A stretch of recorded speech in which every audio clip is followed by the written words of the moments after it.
Parents who knock and then barge in? What secrets have been blown open in your house? My son's doctor told me to start knocking on my son's door and waiting until he responds, "Come in," at his 10-year-old checkup. I hadn't really thought about it before, but I made sure to do just that. The only time I come in now is if I've knocked multiple times and I figure that he's asleep. He'll fall asleep with his glasses and TV on, so I come in to take care of that. I have a bolt lock on the inside of my door for this sort of situation after I'd be getting dressed as a teen and people would just wander in despite me putting a "Do Not Disturb" sign on the door. Knock knock, "Don't come in, I'm getting dressed," and door opens anyway. It happened so often in my teenage years. I always assumed the knock meant "Put your trouser equipment away, I'm coming in," and as a former teenager, I was always ready to put my meat away at the slightest threatening noise. I had to move back in with my folks after splitting from my wife. My mum tried to pull that crap on me, but I was smart and the door was always locked. So instead I'd get, "Why is the door locked?" "Yeah, no crap, why are you trying to barge in here? I could be undressed with my hairbrush up my butt for all you know." Which end of the hairbrush? I had a bed platform for a while and it got very squeaky. I was cleaning one day, reaching to my left, tossing on my right, the whole time squeaking the bed. My mum didn't knock and immediately open. She just straight up burst through the door as quick as she could, having approached it with stealth, whereas any other time she'd drag her feet through the hall like a sloth. What it did accomplish is it almost gave me a heart attack. I jumped nearly half a foot, it was that abrupt. Needless to say, I haven't been able to stop wondering what my mother was hoping to see. I can't even look at her without thinking she's some kind of creep. You hear your son's bed squeaking, so you sneak up and bust through the door? Why? Yeah, there's a thought process going on there that I'm pretty sure escapes most reasonable adults, and I'm not even sure she could explain why if she was asked. I'm just going to assume she's part of that conservative part of society that's simultaneously obsessed with bedroom activities and the policing thereof.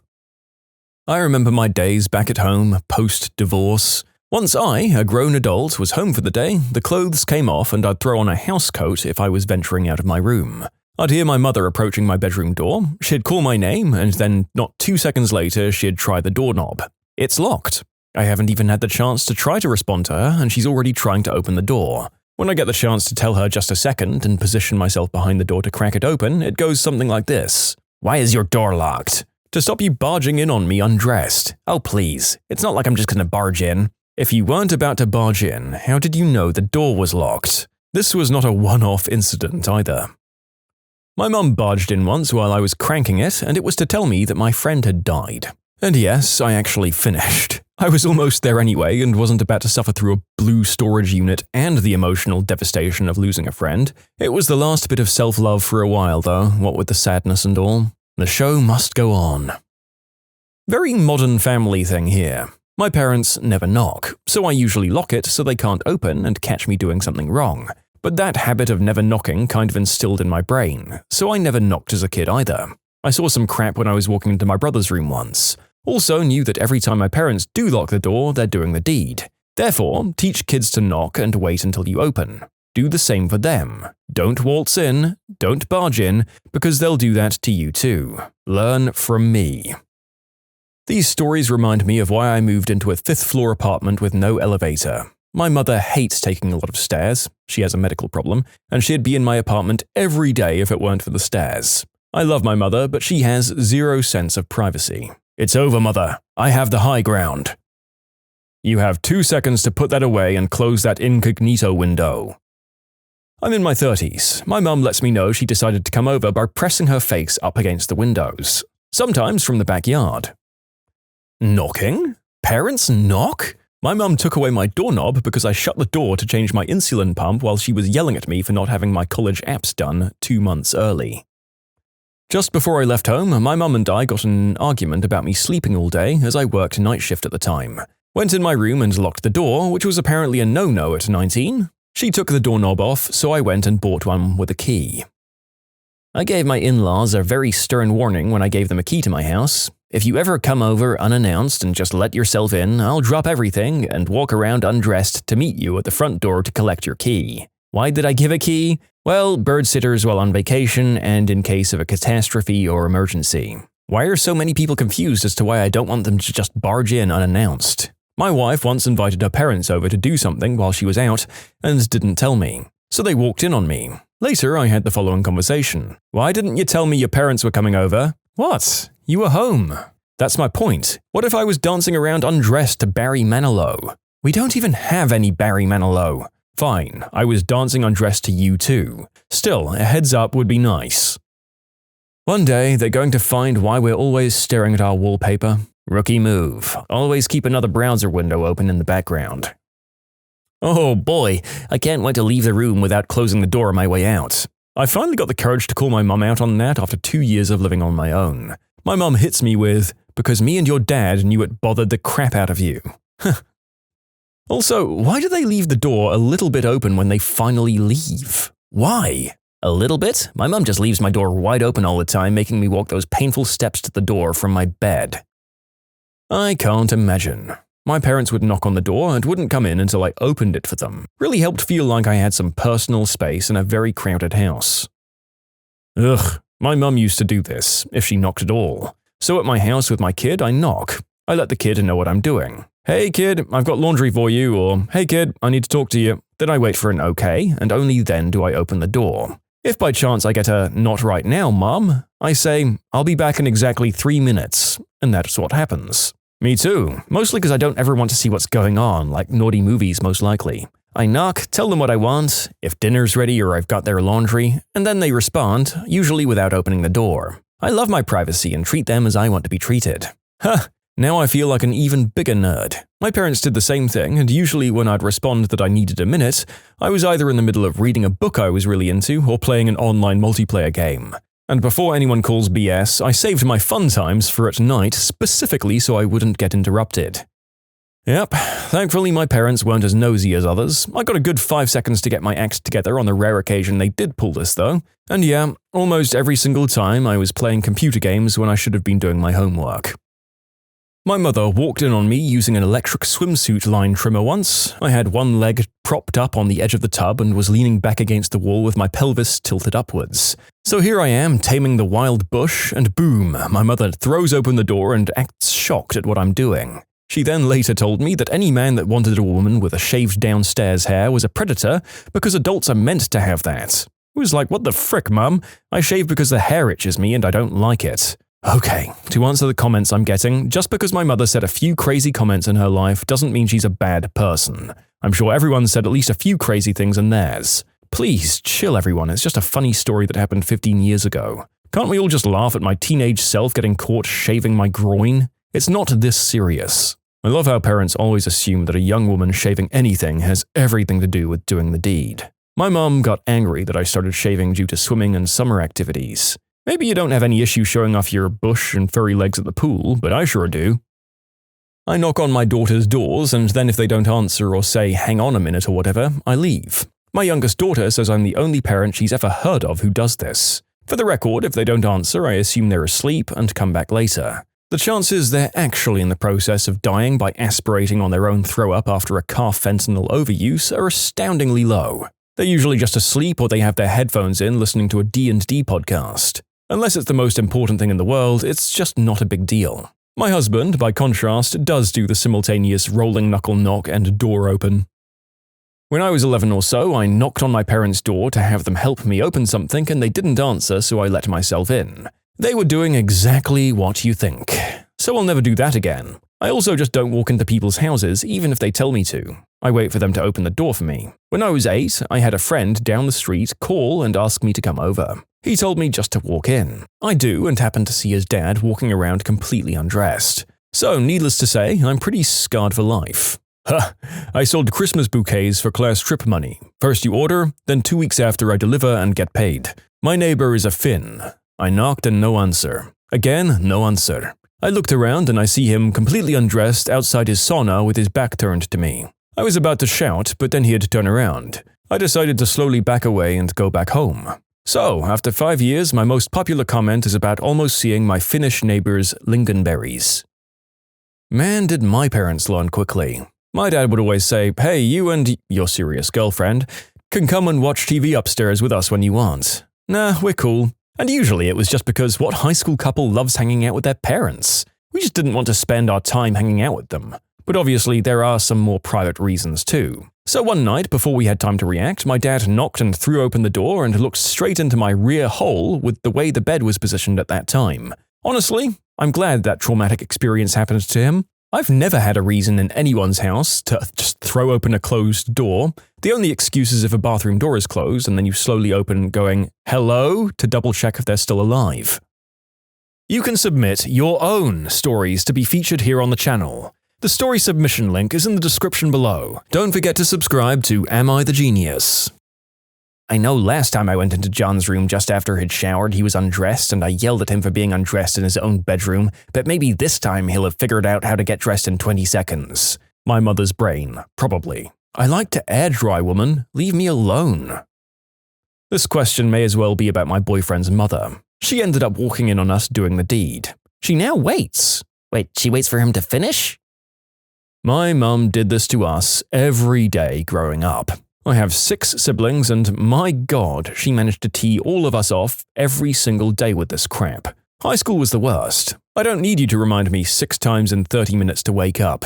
She still does this to my granddad who lives with them because he can't hear you, just go in. My granddad will occasionally put a chair in front of his door so that she walks into the door when it suddenly stops, but she still doesn't learn her lesson. I love my mum, she just drives me up the wall. It's the half a second of minimize that web page warning time. Never has it ever been long enough for me. I've been caught every time.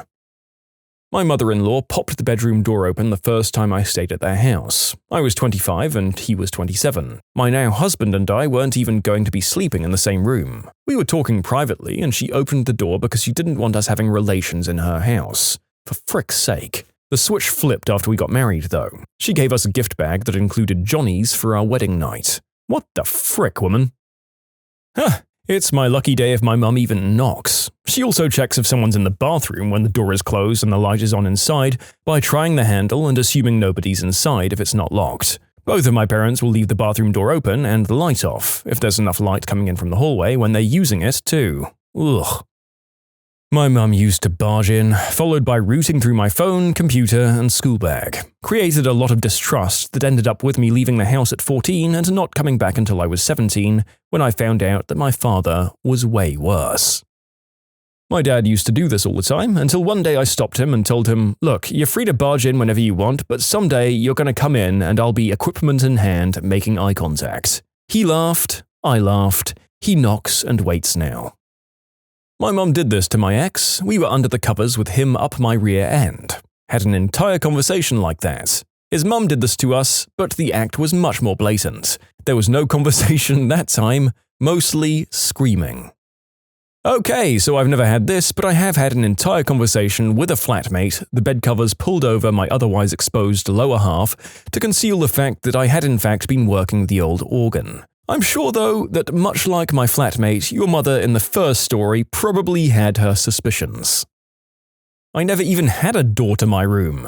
The excuse was that they bought the house when I was 2. The door wasn't attached, so for 19 years they never thought to install one. I'm sitting in my room now, age 21, still no door. The truth is, my mother doesn't want me to have privacy. She gets mad when I ask about the door. She's gone through my personal messages with friends on my computer when I went to the bathroom, yells at me when I lock the door to the bathroom when I'm peeing, even though she'll barge in if I don't. She's pulled back the shower curtain because you've been in there a long time and I wanted to know what you were doing, instead of, using her words to either ask why I was taking so long or just say that I was taking too long, like a sane person. Yep, my mother is awful. Luckily, my parents are getting divorced, so she doesn't live here anymore. But my assumption is the parent doesn't care about the child's privacy, that they're entitled to know what they're doing all the time, but they don't want to make it seem like that's what's going on, so they knock first to be polite.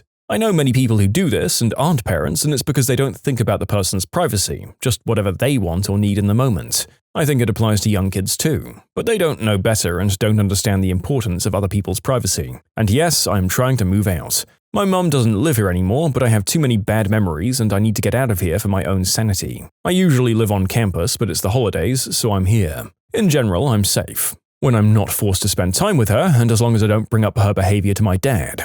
He still doesn't believe me. My mum. Well, she says she wants privacy, but what I want is more important. She took the lock off my bathroom door because I was closing it to shower and she wanted me to leave it open. I will be moving out ASAP. My mother never lets me close the door to my room. I'm in college and I'm on break now. I'm used to staying up until 3 in the morning, so I was just up watching Netflix, and at 3 in the morning she got up because my door was closed and opened it. Nice woman, but does the most ridiculous crap sometimes. My mum used to do this until one day I didn't close the browser, I didn't put my equipment away, I just stared at her and said a simple, yes, and she never did it again. You see, that right there is the real power move. Oh man, my mum doesn't even let me close my door. Well, imagine having the type of parent who doesn't even knock, just walk in. I could be beating the heck out of my nether regions and they'd still just walk in. This happened to me when I was about to mount my significant other in her bedroom. There was a knock, so he sprung to action and she was pulling her school skirt back down and I was rolling off the bed to hastily get back into my jeans. But her mum opened the door approximately 1 second after knocking and it caught me, running like heck, undressed with a bouncing, rapidly deflating salami, trying to make it behind the door. But our eyes met, so I know she saw me. I stood behind the door and she immediately closed it again when it clicked to her what was happening. There is no way my parents would have left. I'd be grounded for life and forbidden to date that guy. The only time I ever do that to my kid, I usually wait for a clear response, is when I've asked them to do something one too many times and they haven't done it. Like, remember, we need to leave in an hour. Okay. We're leaving in 15 minutes. Make sure you're ready. Okay. 5 minutes. Please, you need to come downstairs soon. Okay. Then I bang on the door and open immediately. Downstairs now. I don't care if you aren't ready. I'll carry you if you don't start moving right this second. Cue the whining and complaining noises. I am a mum of teenagers and I always knock a few times and wait. I don't want to see what you're doing any more than you want me to see. I don't need that image in my head. With the amount of time I give, I'm giving you enough time to put yourself away, but not hide what's on the screen. God, my mum used to knock and barge all the time to me as a teenager. Then when my significant other and I moved into their place to save some money, she still did it. It not only irritated me, but my significant other as well. We'd come home and she'd have cleaned the entire room. I repeatedly asked her to stop entering the room when we weren't there, as I found it to not only be a breach of my own privacy, but my partner's as well. I finally had enough one day and yelled at her when she walked in on me while I was dressing. Her reaction was to say, "Well, it's my house," and then stomp away like a child. I love my mum, but for frick's sake. For me, it's because my kid is 3 and hasn't figured out that you need to answer when someone knocks because she's, well, 3. But not walking in after that knock can be the difference between her playing nicely or finding out she has some new ninja skills that allowed her to get the craft glitter that we hid in the office, and now it's everywhere. It's definitely a habit I'm going to have to be aware of and break when she gets older. Mine is 6. When she locks the door, it's usually because she's about to do something she knows she's not supposed to. So we open the door. It's a button lock that you can pin open from the other side. I want to respect her privacy, but my God. Parent here, came here to respond and realized I have nothing. I will rethink in the future. Thank you. I think because most of the time it's benign and uneventful, so this conditions shortening the waiting time for an answer and reduces the effort spent processing whatever the answer was. The knock just becomes courtesy of habit, but the parent is more preoccupied with whatever brought them to the door in the first place and is virtually blind to the possibility that something unseemly might be happening behind the closed door. Hey, look at that. Someone's reading the other answers and learning. Hopefully, a few parents have this on, and it may even make them reconsider as well. Not just for their children's sake, but to avoid some of the very graphic and disappointing scenarios that we've witnessed today. As long as you're under my roof, I can knock and open any doors I want. My mother, father, and younger sister have all walked in on me tickling the old pickle. Let's just say they know not to come in anymore. I remember one time when I was 21, I had my girlfriend over and we were doing the deed. My mum knocked on the door and I responded with, "We're busy." She knocked again, so I called out louder, "Mum, we're doing the deed." Nope, not enough. She opens the door and sticks her head right on in there. Sees that we're under the covers and then decides to waltz in and sit on the end of the bed and talk to us about some mundane crap. All the while, I'm still inside my girlfriend in a state of shock. Not 100% relevant, but was reminded of it and wanted to share.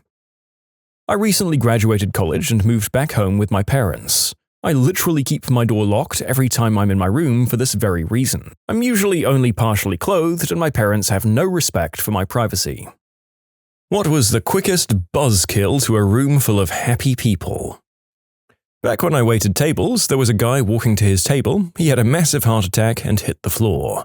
EMTs said he was gone before he hit the ground. I've never seen a restaurant go so silent so quickly. A friend of mine was attending a Christian Pentecostal summer camp a few years ago with some high school students and other adult leaders. For anyone who's unfamiliar with Pentecostal youth camps, the evening church services can get pretty lively and charged with emotion. People being slain in the spirit, speaking in tongues, lots of worship and confessing sins. That sort of thing. There were probably a couple of hundred students, so things might have gotten chaotic. Anyway, my friend and one of the other adult leaders got pulled on stage to confess sins to the audience. Not sure who thought this was a good idea, but maybe it wasn't planned. And the other adult leader, a nice guy in his 20s, newly married, confesses to the packed auditorium of high schoolers hyped up on Jesus that he used to do the deed with his dog. The evening service pretty much ended after that. My company had a pizza party meeting for a particular department. The scuttlebutt was that it was a thank you for a third-quarter project completion. The department of 35 people were excited for the attaboys and the pizza. After the lunch, the shoe dropped. They were all being laid off because even though they finished the project on time for this long-time customer, the customer had signed a contract with another company and was leaving. Unbelievably crap move by management. With a few years under my belt now, I know that pizza seems to be a common way to give bad news to employees at other places.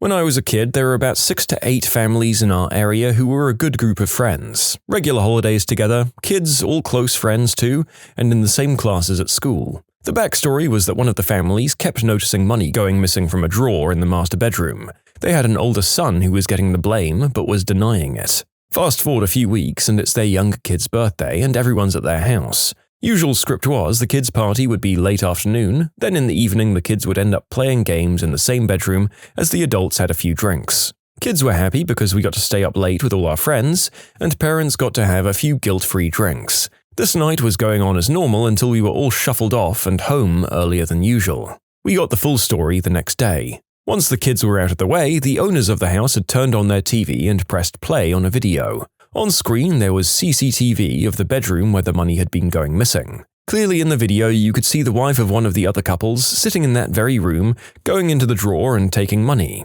Apparently, they switched off the video and said, "What you saw is exactly what it looked like," and asked that couple to leave. Everyone else left shortly after. Yep, that's about time to hit the old dusty trail. Hopefully it just meant that the one group of parents were ostracized, rather than their kids also being excluded and the adult friend group fully breaking up. 800 guys in a grocery warehouse being told it was going to be automated in 5 years. One fella yelled out asking if we fought the robots and won whether we could keep our jobs. Probably not, since his job has been terminated. I was on a Chicago to New York flight. We all got on the plane but were delayed taking off due to a heavy storm going on. About 20 minutes in, everyone was still pretty calm until the pilot announces they were working on getting our baggage loaded because it's been sitting on the tarmac this entire time. The entire plane looks out, sees our luggage just sitting there in the pouring rain uncovered, and starts freaking out. The president of our company got completely plastered at our Christmas party. His speech started off funny because he was slurring hard and was playing on it. Then he started talking about how he came from nothing and became something.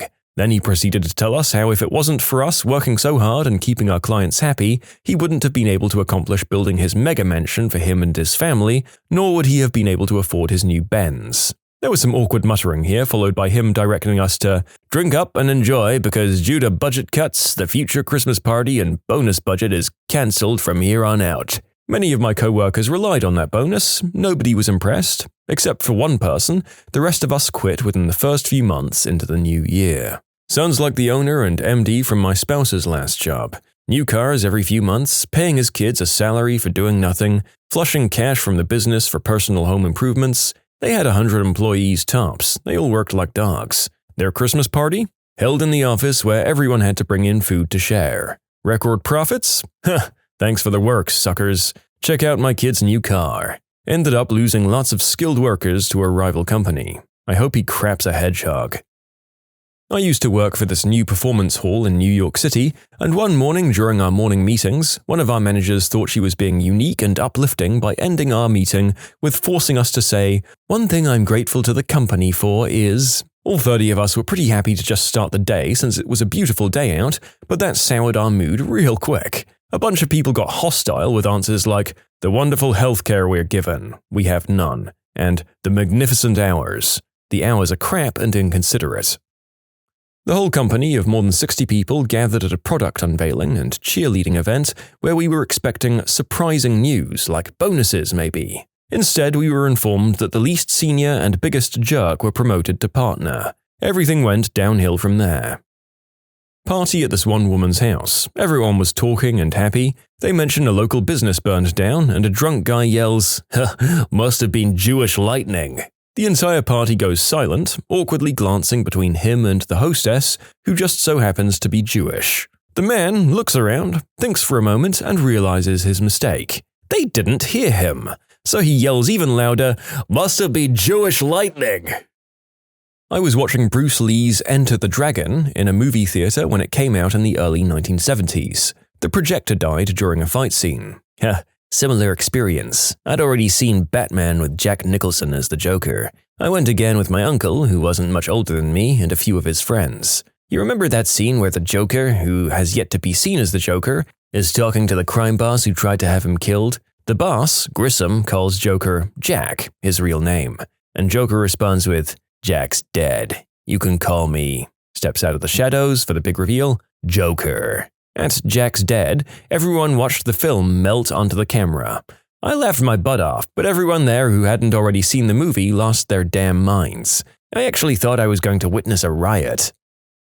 I was on a team of about 15 people for a special project for a regional internet service provider. During the bi-weekly team meeting, the manager was super pumped about how far ahead of schedule we were due to some new processes we came up with. After about 20 minutes of attaboys, the manager concluded with telling us we were all being laid off, in the same tone of voice she used for the whole meeting, issuing a bunch of praise. Most of us awkwardly laughed for a couple of seconds thinking she was joking. She wasn't. I used to be a courier, had the same customers every day. One of the customers was an online store that had about 50 employees. The store was very successful and bought for about 8 figures by a bigger international competitor. The couple that owned the website organized a party with food and music, talked excitedly about their successes and praised themselves, only to go on and fire 90% of the employees in that company.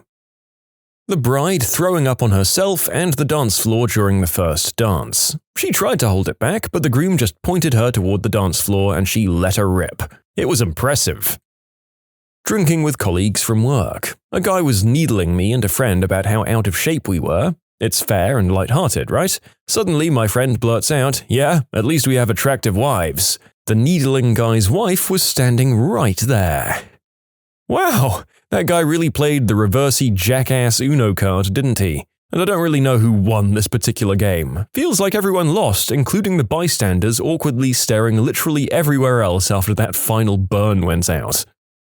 Bad snowstorm started about 4 a.m. a few years ago. My coworkers and I were texting each other thinking, no way they could make us come into our job today, we're non-essential workers. We're all home waiting for the email to go out regarding whether or not our boss would give us the day off. Email finally goes out around 7:30 a.m. saying that we'd have a shorter day, but everyone must show up for work by 9. So, I layered up, cleaned off my car, shoveled out my parking spot, and headed to work on very precarious roads. I got to work on time and was greeted by my co-workers, who were all pretty happy just to have not gotten into an accident on the way over. All of the clients and meetings had been cancelled, so there was a party-like atmosphere. Just as we were talking about playing charades, we get another email from the boss saying because road conditions were so bad, they were closing the agency after all and everyone had to go home. This was 20 minutes after we'd all gotten there. I've never seen more than 20 people all scream, "Are you fricking kidding me?" at the same time before. It was absurd and everyone was mad. In Portugal during the World Cup, got there early to find a street bar in the centre with a big screen. The place was soon packed. England started really well and everyone's singing and laughing. All of a sudden, the bar up the road erupts into massive cheers. Lots of people go onto the road to see. Apparently someone just dropped an entire tray of drinks?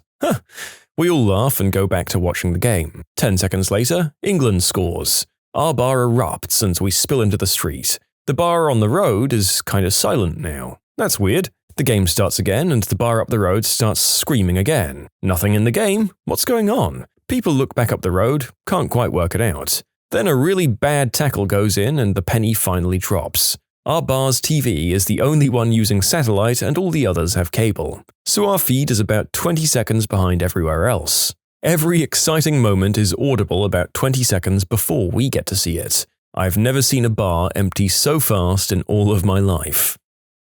One day at work, we had an hour meeting followed by a planned pizza party as a reward for meeting some safety goal. They'd been telling us all week not to worry about food because they were getting pizza. Well, after the meeting, we were sitting around waiting for said pizza to get there when our boss came in and told us there was a failure of communication and no one actually ordered said pizza. If you want to see 50 factory workers go from excited to murder ready in less than a second, that's what you tell them.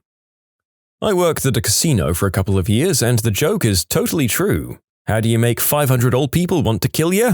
You yell bingo. You can submit your own stories to be featured here on the channel. The story submission link is in the description below. And if you want to listen to some vibey music in the background, check out easymode, also linked below, and subscribe. I was bartending on one of our restaurant's busiest days. The place was packed and a man and boy of about 9 couldn't stop wrestling and giggling. The man, about 30 years old, started repeatedly yelling, "I'm gonna grab your wee-wee." And yeah, the whole place dropped dead silent. The mother grabs the kid and says they need to chill the F out. Every family reunion when one aunt gets drunk and brings up my other aunt who died. Happens every time.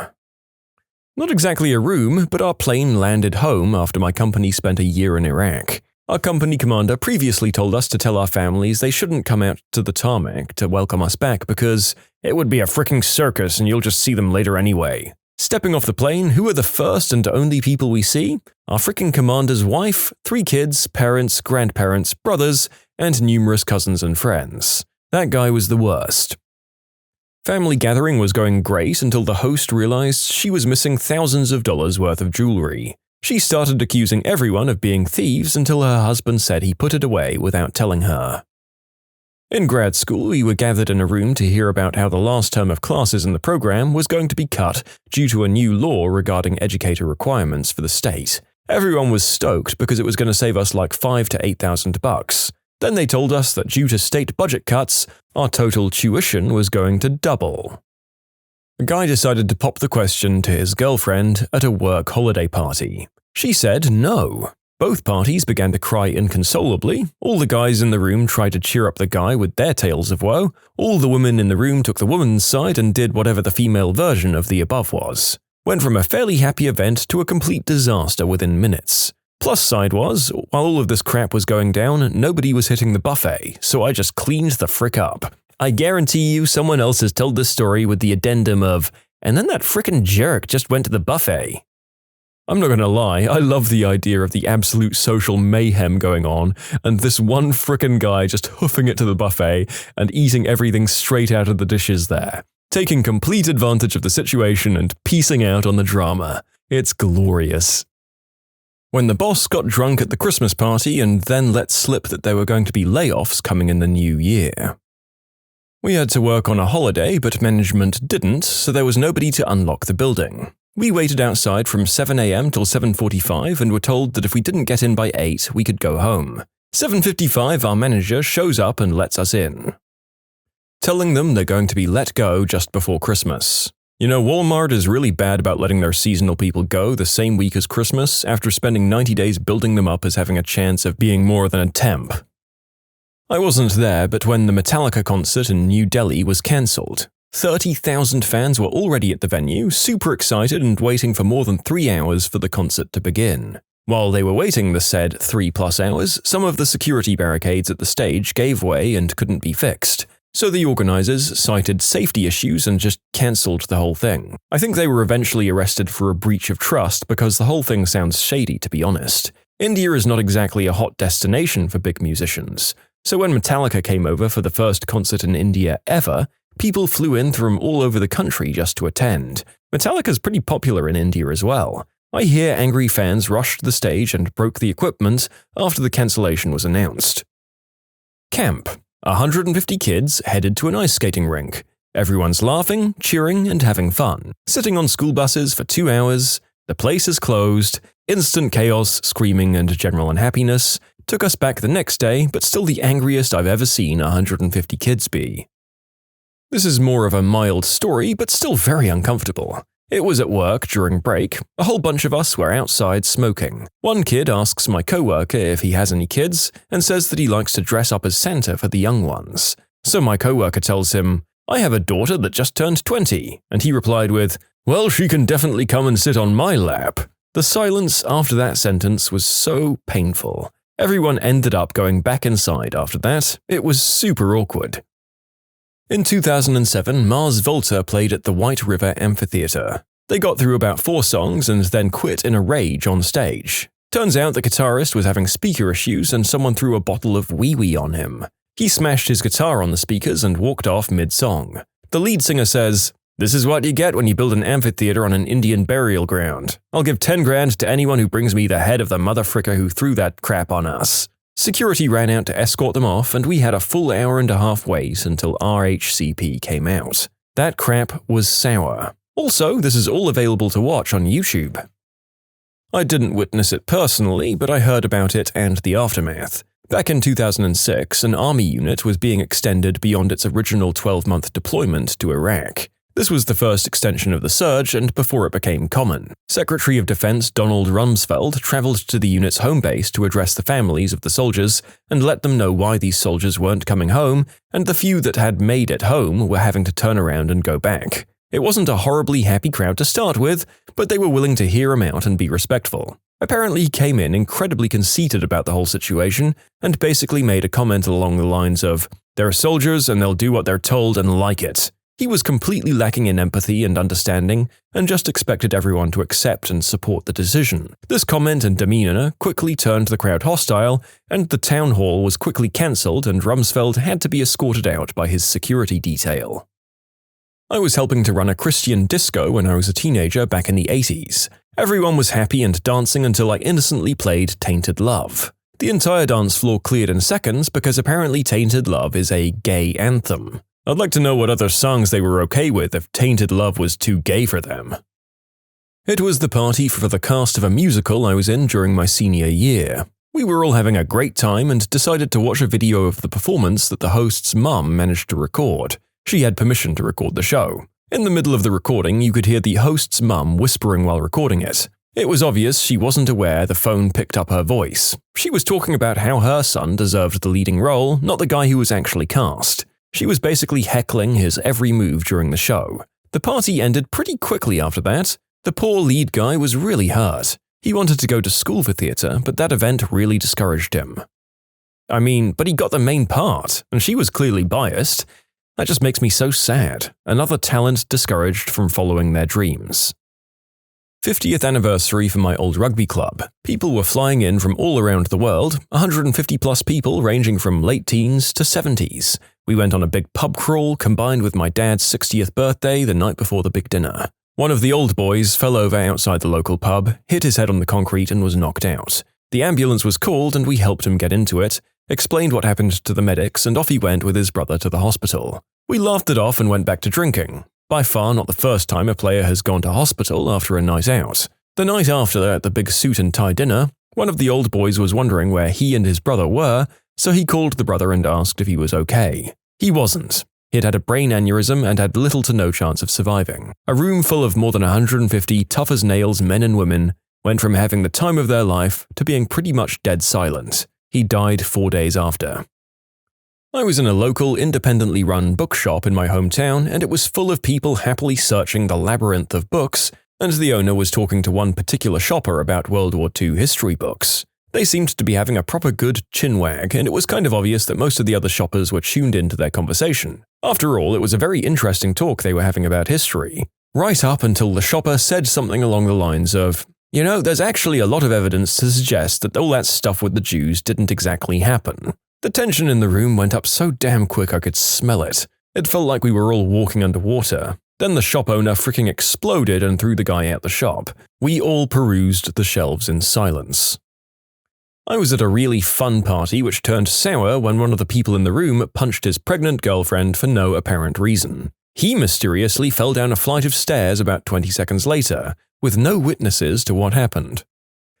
We were discussing road safety with the headmaster. One of the pupils pointed out that there had been a car crash right in front of her, just as she'd been about to step out onto the road earlier that week, which had been really scary. The headmaster laughed and asked her what she was wearing and if it had been her fault. Absolute silence for 10 seconds as he squirmed and then mumbled, "I mean, were you wearing a ball gown?" or as if that had been what it meant. Pathetic and excruciating. A 50-year-old man to a teenage girl.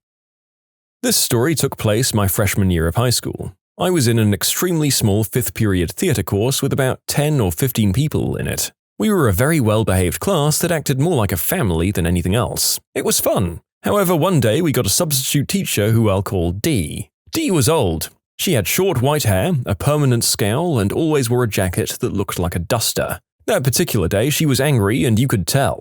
She had a difficult time with the computer playing the movie, so she was yelling, fussing, and blaming her ignorance on us. In our class we had several tech-savvy people, but she refused all help because we were too, quote, risky. Eventually she does get it to work, giving us the chance to ignore her. Around 10 minutes into the film, someone realized she hasn't said anything in a while, so they look over and see her eyes open, still and unresponsive. They turned to the rest of the class, who were still focused on the movie, and alerted them. Everyone began to freak out. People are taking flash pictures of her, waving, trying to get her to respond. Eventually, she woke up and yelled at us and then went back to sleep with her eyes open once more. It was the freakiest situation ever, but the good news is that I never saw that sub working for my school again. I was once at a disco on Hogmanay in Scotland, and the DJ played God Save the Queen instead of Flower of Scotland at midnight. He was lucky he made it out alive. What was the funniest comeback you've ever heard in a serious situation? My father was a cop, and his partner was testifying about witnessing a substance deal in his rearview mirror. The defense attorney, presumably trying to undermine his testimony, asks, "Typically, how far can you see through the rearview mirror?" "Well, I saw the moon once."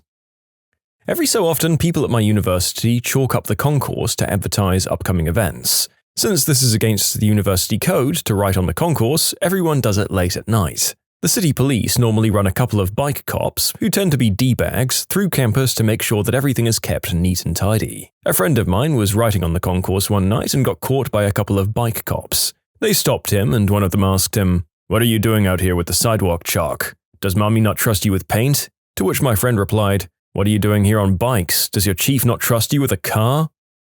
It was an accident, but my friend effed up a standard greeting when he met his girlfriend's co-worker and said, "Oh hi, I've heard all but good things about you." She didn't notice, and I've been dying to use it ever since. I can't find it now, but there's a Reddit comment thread somewhere with a blind guy speaking about his computer setup. Someone says, "I'd love to see your keyboard," and he just replies, "So would I." Fricking stunning.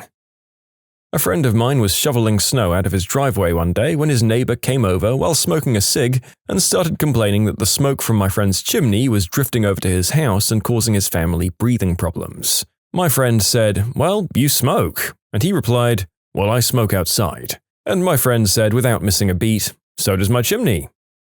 In high school English class, we were doing a quick play acting summary of Oedipus. We chose a few people to play Oedipus, his mum, and some other characters. One of the other characters was played by a normally very reserved and quiet guy. The teacher says, "Okay, start." This quiet guy immediately turns to Oedipus and says, "You mother effer." The guy didn't even get in trouble, it was so funny.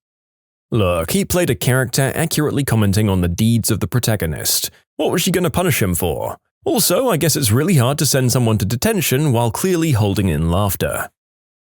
Mean, but unintentionally smart-ass funny. Mr. Hirka was a grumpy art teacher in my junior high that had a wooden leg. One day, this Russian student Igor, who spoke very broken English, was telling a story about how he'd spent hours the night before working on his painting, only to have his younger sister finger paint over it while he was away, so he didn't have it. Mr. Hirka said, "You're pulling my leg, Igor." Igor paused for a second and said, "Oh no, I wouldn't do that, Mr. Hirka. It would fall off." The class erupted, and if I recall correctly, he got a few days of detention for that.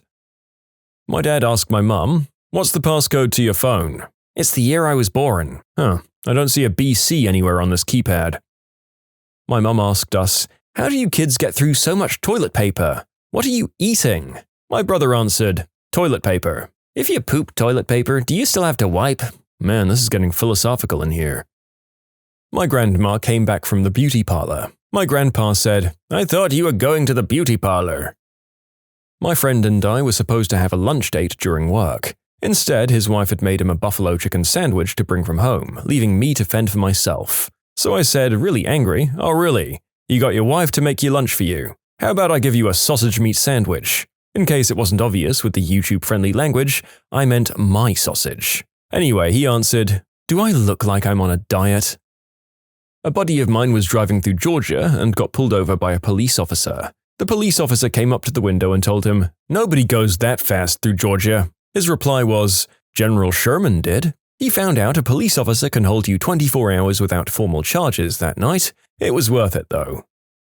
Sometimes I like to tell people, I hope the rest of your day is as pleasant as you are, and then watch their face as they reason through whether I'm giving them a compliment or insulting them. The delivery of this line is as important as the line itself. Which one should I do? Poker face or extra happy fake smile? Guy in Jack in the Box shouted, Frick the police! And a random bystander, right on man, Sting's solo work is way better. My brother was being a butthole. My mum called him a son of a bee. He replied, can't argue with you there, mum. It took a few seconds, but she got mad. I was at a minor hockey tournament when I was about 8 years old, and my old hockey coach was sneaking a smoke in the men's room when a little boy came in and told him that smoking was bad. He replied with, so's talking with strangers. My sister was in a bar with friends and noticed a man with cologne on when he walked by. She stops him and sniffs. What's that you have on? He said, a rock-solid rooster, but I didn't know you could smell it. She and her friends couldn't stop laughing. That guy had his pick that night. I used to work at an ice cream shop and a guy ordered 2 sundaes. One was vanilla with chocolate syrup and another was coconut with hot fudge. I gave him his sundaes, rang him up, and he roared back, you didn't mark these, how do I know which one is hot fudge? And I just replied, the one that's hot. My boss died on the floor laughing because of my nonchalantness. My first job was at an ice cream place and a customer asked, what's your most popular item here? And I had to answer, ice cream. Grade 10 physics. The coolest guy in class turned around and asked my attractive lab partner, so why do girls always curl their toes when they finally arrive? I asked him, where did you read that? I was famous for a week. That was the high point of my high school career. In college, and an ex-girlfriend came over to visit. My roommates were getting blazed in the living room. She and I were chilling in my bedroom. She goes into the living room and tells the guys, it's starting to smell like green herb in my boyfriend's bedroom. And my brilliant roommate answered, as opposed to what? The smell of him whacking his hog and loneliness? I was playing Rock of Ages and cursing at my mammoths to knock the other guy's boulder off the edge. My friend opined, if you keep treating your mammoths so badly, they're just going to leave you. I said, that shouldn't be a problem. I didn't name any of them Shauna. That was his ex-girlfriend's name. He demanded an apology written in cursive. Last year, I was working as a teacher in our preschool classroom, and this little boy is telling a story, which I can't exactly remember but wasn't altogether daycare appropriate. My co-teacher says, excuse me? And the little boy replies, excuse me, did the middle of my sentence interrupt the beginning of yours? To this day, it still makes me laugh. My cousin was 2 and being potty trained. She talked early and was quite intelligent. The first time she peed in the toilet of her own volition, her mum got all excited. Oh my gosh, Julia, did you just go potty? Julia puts her little hands on her hips and says, well, it's not lemonade. Oh boy, that's 2 very young kids in a row with more sass and sarcasm than some adults have after long, hard lives. What's getting them so deliciously cynical so young? I kind of love it, but I'm simultaneously glad they're not mine. An angry security guard said, are you getting smart with me? My friend answered, as if you'd know. I have a buddy of mine who sometimes gets a good rage on, and this was one of the times he handled it perfectly. I was with said friend of mine in his car. He pulls into a space in the parking lot, and as we got out of the car, some harpy lady pulls up and rolls her window down and states, hey, I was going to park there. I know, who does that crap, right? Seriously. So my friend plays it cool and says, lady, I got here first. Fair and square, I'm sorry. She says, "Oh no, I've been driving around this lot looking for a spot and I saw this one first. You're going to have to move your car." At this point, I'm standing there just thinking, what the frick? Again, my friend states, "Look, I was here first, I'm not moving my car. You're going to have to find somewhere else to park. Stop being rude to people." Those weren't his exact words. I can't remember exactly, but he was being way more polite than he should have been. She says, "Excuse me, my husband is in the car." That was an obvious threat which my friend would have handled. He was a real tough son of a witch. He calmly walked up to her car windows and yells in a very loud voice at her, "Well, maybe you ought to let him drive." I started laughing. So her husband starts getting out of the car. My friend points right at him and says, "If you get out of that car, I'm going to come over there and make you regret it more than marrying this woman. I'm serious. You get out and I'll fricking end you." The woman scoffs at us and rolls up her window and drives off. It was frickin' awesome. Talking to my dad about premarital whoopee and using protection, he said, "If anything, double bag it." I heard that wasn't good. I meant in the sense that it was bad for the rubber's integrity. Dad misinterpreted this, however. "Oh no, you won't feel a thing, but at least she won't be pregnant." I said, "Dude, work is gonna suck tonight," and my colleague said, "Tell me something I don't know." "Alright, I've seen your sister undressed." Science teacher asked, "Okay class, now name any form of contraceptive you know." And the first answer was Crocs. Safe to say it was the best joke I've heard in a while. Drunken barbecue and our scruffy neighbor who's always with his dog comes over. The dog's being a star and humping everyone's leg, then she sits and starts licking her biff. I said, "Wish I could do that." And he replied, sharp as frick, gleefully pointing, "Okay, I'll pin her down." There's a safe whoopee club at Ohio State University that gives out 50 Johnnies for about $5 if you join it and go to a seminar. The presenter was female and asks, "Now, before you do the deed, what's the first thing you need?" The guy next to me said, "To get rigid?" No, I meant consent. And I remembered nothing else from that presentation. "You need consent before you get hard? Well, crap." That would have been a good t-shirt to wear to the seminar. Consent gets me solid. The reply of Messi to Ronaldo's comments. Ronaldo told the media that he was sent by the god of football to teach people how to play. After being hassled by the press, Messi immediately replied, "I don't remember sending him." To this day, in the debate as to who is the current greatest footballer, I bring up this line.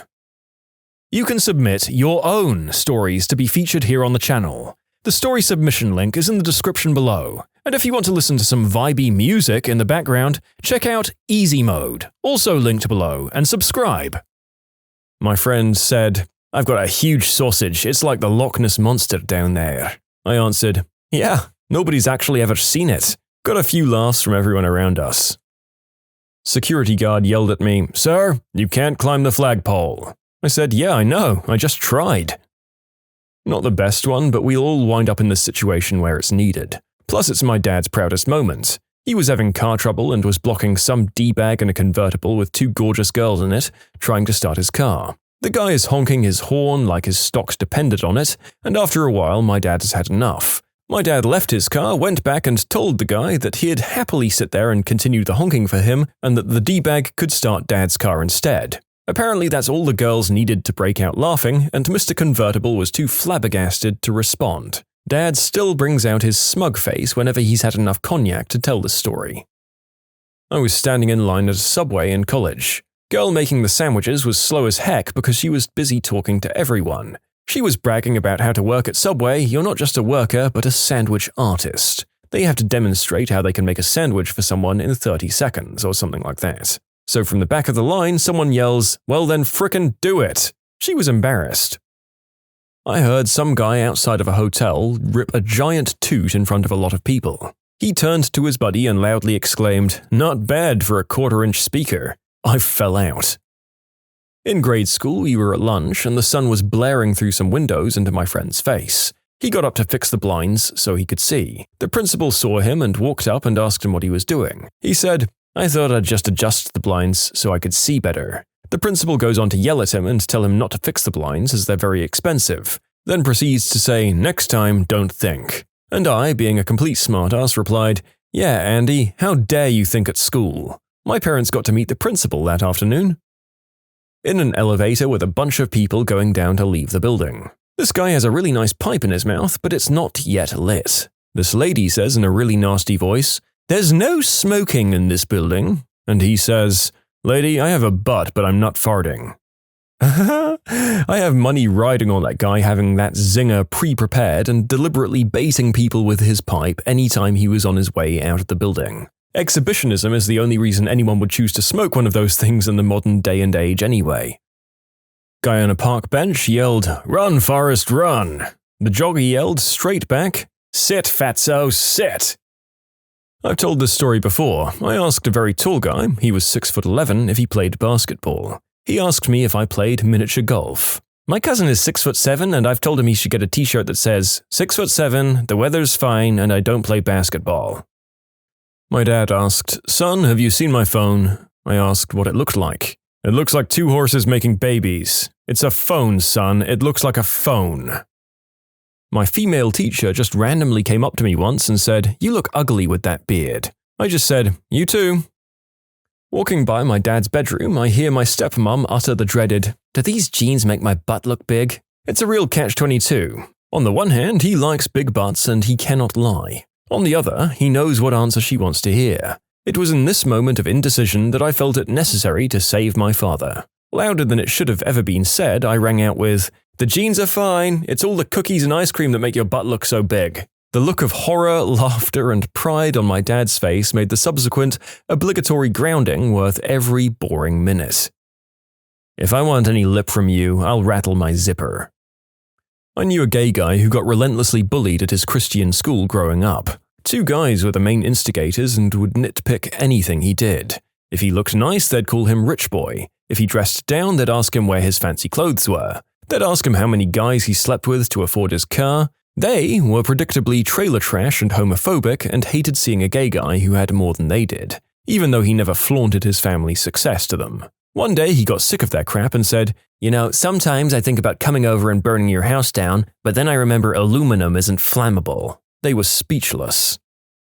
Sidewalk Cafe in San Francisco. A fast-walking, drunk, blazed, wild-eyed guy grabs a glass of wine from a guy who was seated at one of the tables and then continued onwards. The guy whose wine glass was stolen spun around in his chair and shouted, "I spit on your soul!" The wild-eyed guy turns around to walk backward a few steps, saying, "Where my soul's at, spit evaporates before it hits." Ray Meagher, famous Australian actor, was seen by myself and some friends in a McDonald's about 10 years ago. My friend shouted, "Hey Ray, getting a bit round around the edges these days, I see." Ray answered, "Yeah, 'cause every time I root your mum, she gives me a cookie." I read maybe 4 or 5 years ago about a group of friends that were all pregnant at the same time. Someone made the comment of, "There must be something in the air," and someone else replied, "Yeah, their legs. I've been holding on to it all this time hoping to use it, but no one has ever set it up for me." "Winston, if you were my husband, I'd put poison in your tea." "Madam, if you were my wife, I would drink it," said Winston Churchill to Lady Esther. A few years ago, I was out with a friend and we were enjoying ourselves except for this one drunk guy who just wouldn't leave us alone. Interrupting conversations, being too touchy, just being obnoxious, and it was just so obvious we weren't interested, but he was not taking the hint. We thought he was finally gone, and my friend went to light up her cigarette and he appeared out of nowhere like a goddamn magician, held up a lighter to her face in an effort to light a cigarette that wasn't there yet, and he says, "Bond, James Bond." Cool as an Arctic cucumber, my friend just lit her cigarette, took a drag and said, "Off. Frick off." To this day, I've never seen anything cooler. Back in junior high, my friends and I had an IRC chat room. This was the exchange one day. My female friend said, "F the world," and my male friend said, "Well, I heard you're halfway there." I got a good chuckle over it. Overheard at a bar, "I wouldn't sleep with you if you were the last man on earth." Which, if I was the last man on earth, you wouldn't be allowed in the line. Someone said to a guy in a wheelchair in a very sympathetic voice, "Do you need a hand?" And the guy in the wheelchair said, "No, but I could use a pair of working legs." A gay friend of mine tooted, and my smart aleck friend, who was friends with both of us, said, "Smells like burnt latex." I couldn't help but laugh hysterically. "You have a nice day at school, Thomas." "Don't tell me what to do, Mom." A friend of mine said the old, "Yeah, and if my aunt had a sausage, she'd be my uncle." Without missing a beat, another friend said, "If your aunt had one of those, I'd suck that witch dry." He has a pretty hot aunt, to be fair. At a Phillies game during the 7th inning stretch. Got a dog and a brew, so I was at the condiment table getting some mustard. Standing next to me is a guy with a pulled pork sandwich. Enter a drunk dude who said, "Man, that sloppy Joe looks so good." Guy number 1 just says, "It's pulled pork, you uncultured frock." He said it so nonchalantly and just walked away. For some reason, a burn with swear words in it does seem a lot more vicious when it's delivered with an air of carelessness rather than anger, doesn't it? Remember that for next time, viewers. Had a student knock over a broom in another teacher's class. He looked at her and said, "Mrs. A, can't you park in the faculty lot like the other teachers?" It earned him an ISS and a slow clap from me. This little piece of gold was delivered by my brother, who was about 17 years old at the time, to my dad. Bright and early in the morning as we sat down for breakfast, he asked, "Why don't you brush your hair, Dad?" Dad answered with a smirk on his face, "My hair is as rebellious as my character, and as scarce as your patience." We all stared at my brother for about 10 seconds before bursting into laughter. And I'm sorry if it sounds weird, but it was originally delivered in Spanish. My buddy was working the oil fields with his dad, and at some point his dad started talking a lot about what a great guy their boss was, exaggerating mostly, so my buddy pulled chapstick out of his pocket and handed it to his pa, who asked, "What's this for?" My buddy answered, "You're gonna need it after all that butt you just kissed." Jogger number 1 said, "How does it feel to lose to a 300-pound guy?" Jogger number 2 answered, "How does it feel to be 300 pounds?" I was out with friends one night. One of the guys was a man skank who was complaining about crying himself to sleep because he couldn't or wouldn't have a steady girlfriend. My significant other comes out of nowhere with, "Wiping someone else's sweat off your face doesn't constitute crying yourself to sleep. I wouldn't do the deed with you if you were the last guy on earth. That means I'd be the only one your transmissible diseases didn't kill." There's no I in team. Maybe not, but there's a U in the C word. I wasn't actually around because it happened in ancient history, but it has to be this one. When King Philip of Macedon wrote the Spartans a letter stating this, "You're advised to submit without further delay, for if I bring my army onto your land, I'll destroy your farms, slay your people, and raze your city." The Spartans only reply, "If." Ultimate badassery. My wife asked, "What if we have a daughter and I die and she asks you questions about her period and woman stuff? What are you going to tell her?" I answered, "Go ask your new mom." My uncle is one of the biggest know-it-all smartasses I know. When my dad got his new glasses, my uncle told him, "They're nice, but they make you look kind of like a smartass." I replied, "What, don't you like the competition?" It was hilarious to see him trying to hide how angry that made him. Managers. What's your best? "Oh, well, I have to fire you now" story. We had a sales incentive that my team hit their target for, so we all went out to an island resort for a day to hang out, play volleyball, and ride quad bikes. At lunchtime, we put on a modest bar tab for our 50-odd team, around 2 beers each. People started buying their own beers and having a good time without going too far over the top. One of the top sales guns, who we'll call Marky, is mingling with the team. 5 meters away from his boss, with hundreds of meters of beautiful deserted beaches in both directions, Marky pulls out the biggest roll of wacky tobacco I've seen in my life and has at it like it was the last one on Earth. Really, his gusto was impressive. I gave him the, "Really? You're going to do that right now?" eyes, and so it was that I had to fire the guy. The kicker is that he had booked a room in the resort on the island for the night, and I was 5 minutes away from catching the ferry home. If he had waited 10 minutes to let her rip, it wouldn't have been on work time and he'd still have a job. When my employee said smoke break, I just assumed cigarette, not crystal. Okay, I'll admit I didn't actually fire this guy because I didn't get the chance. He starts work at 10 a.m. in the supermarket that I manage. At 10:04, I ask him to bring a case of Coke from the storeroom and put it on the shelf. At 10:06, he comes back from the store without the Coke and said, "I didn't know this would involve manual labor," and promptly left. 6 minutes of total employment time has to be some kind of record. I used to run a sports bar a few nights a week. One night when I was off and the owner was supposed to be there running things, I got a call from one of the bartenders telling me that I needed to come in. When I got there, the owner was sitting in a booth in the back corner, passed out completely drunk. One of the bartenders was also so drunk that he was staggering around breaking things. The kitchen staff had walked out, and one of the waitresses had burned herself trying to cook something, and the doorman was apologizing to an irate group of sports fans. Apparently, the owner and the drunk bartender had started pounding shots, the owner got drunk and screamed at everybody, and the cook and dishwasher had walked out with food still on the grill. I sent the drunk bartender home, sent the waitress to the ER, cooked up a bunch of the food that was prepped and sent it out comped, closed the kitchen, comped around on the house, and we ended up having a fun night. Didn't make any money for the owner, but it was fun. After we closed, I took the owner home, and by then he was sober enough to be remorseful. He decided on the spot to hire me as a full-time manager and asked me to hire an assistant, and pretty much stayed out of the place from then on. In effect, I fired the owner. You know, for all that that guy seemed like he was disastrous on site, I do have to credit him for actually owning up to his shortcomings and addressing the problem in an effective way. That would be a first for bosses who pull that kind of crap in the restaurant. I was a manager in a bank. We had a mandatory 3-day training before the person could start working in the branch. I got a call in the middle of the first day of training for my new hire. The trainer was asking where she was. I called her cell and she said, "Well, it snowed a lot last night, so I assumed the training would be cancelled. I'll just show up tomorrow."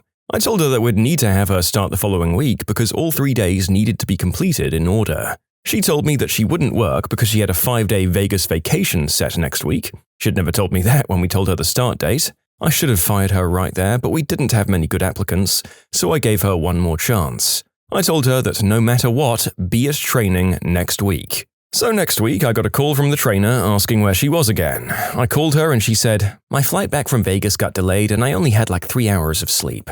I didn't want to show up tired and make a bad impression. So, I fired her." I used to work retail, and every holiday season we'd bring on a bunch of new sales staff to keep up with the crowds. This particular new hire, let's call him Bob, aced the interview. He was well-dressed, well-informed, affable, and to be honest, when you're hiring seasonal staff, you're not looking for the best of the best, just warm bodies to fill a space. So, Bob was the dream. Bob shows up for his first day at 9 a.m., a full hour before the store opens. Pre-open generally involves a bit of tidying, making change for the registers, a few things like that. As the only manager in the store, I was in charge of the registers. While I'm busy flipping 50s for 20s and 10s, Bob was a few feet away folding shirts. So I drop a roll of pennies and then bend over to pick them up. When I stand back up, Bob's on the other side of the counter stuffing the stack of 50s that I just pulled from the registers into his pocket. He didn't even try to make an excuse, just gave me a whoops look and silently put the stack back on the counter. Within 5 minutes, he'd signed his termination papers and was out the door. Total employment time, 10 minutes.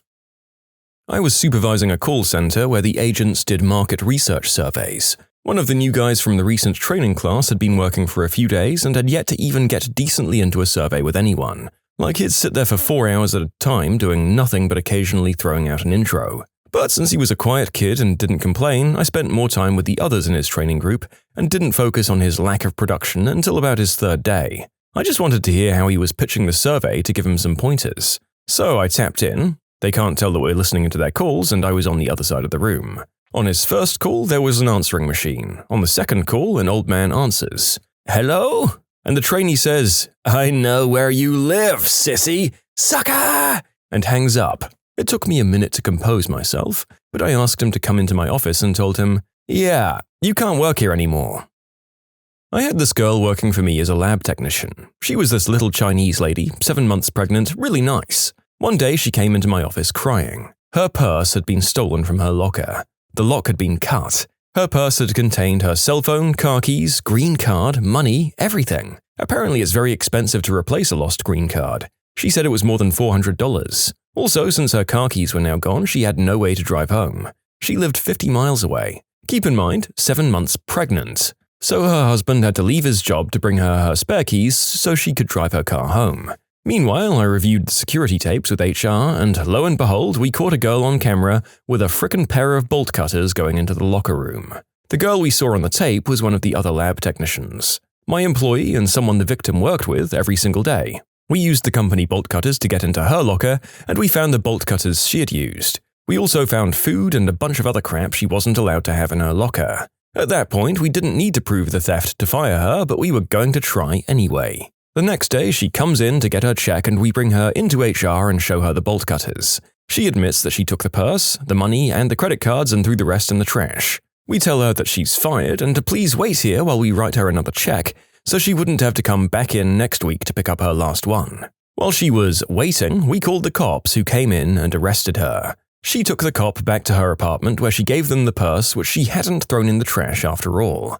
She ended up getting deported to Mexico.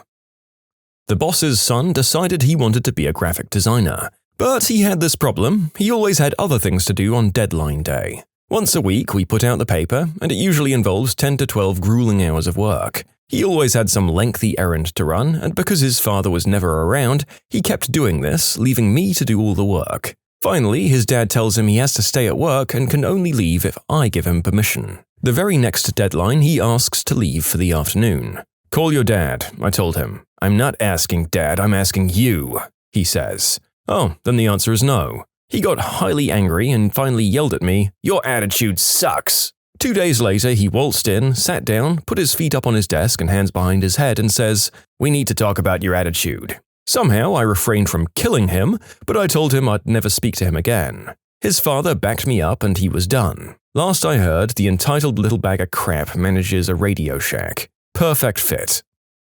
Well, the narrator thought he should mention that this comment was written circa 2011. As funny as the idea of this dropkick son managing a defunct electronics store in 2020 was, he had at least a year or so before that one got closed down, most likely.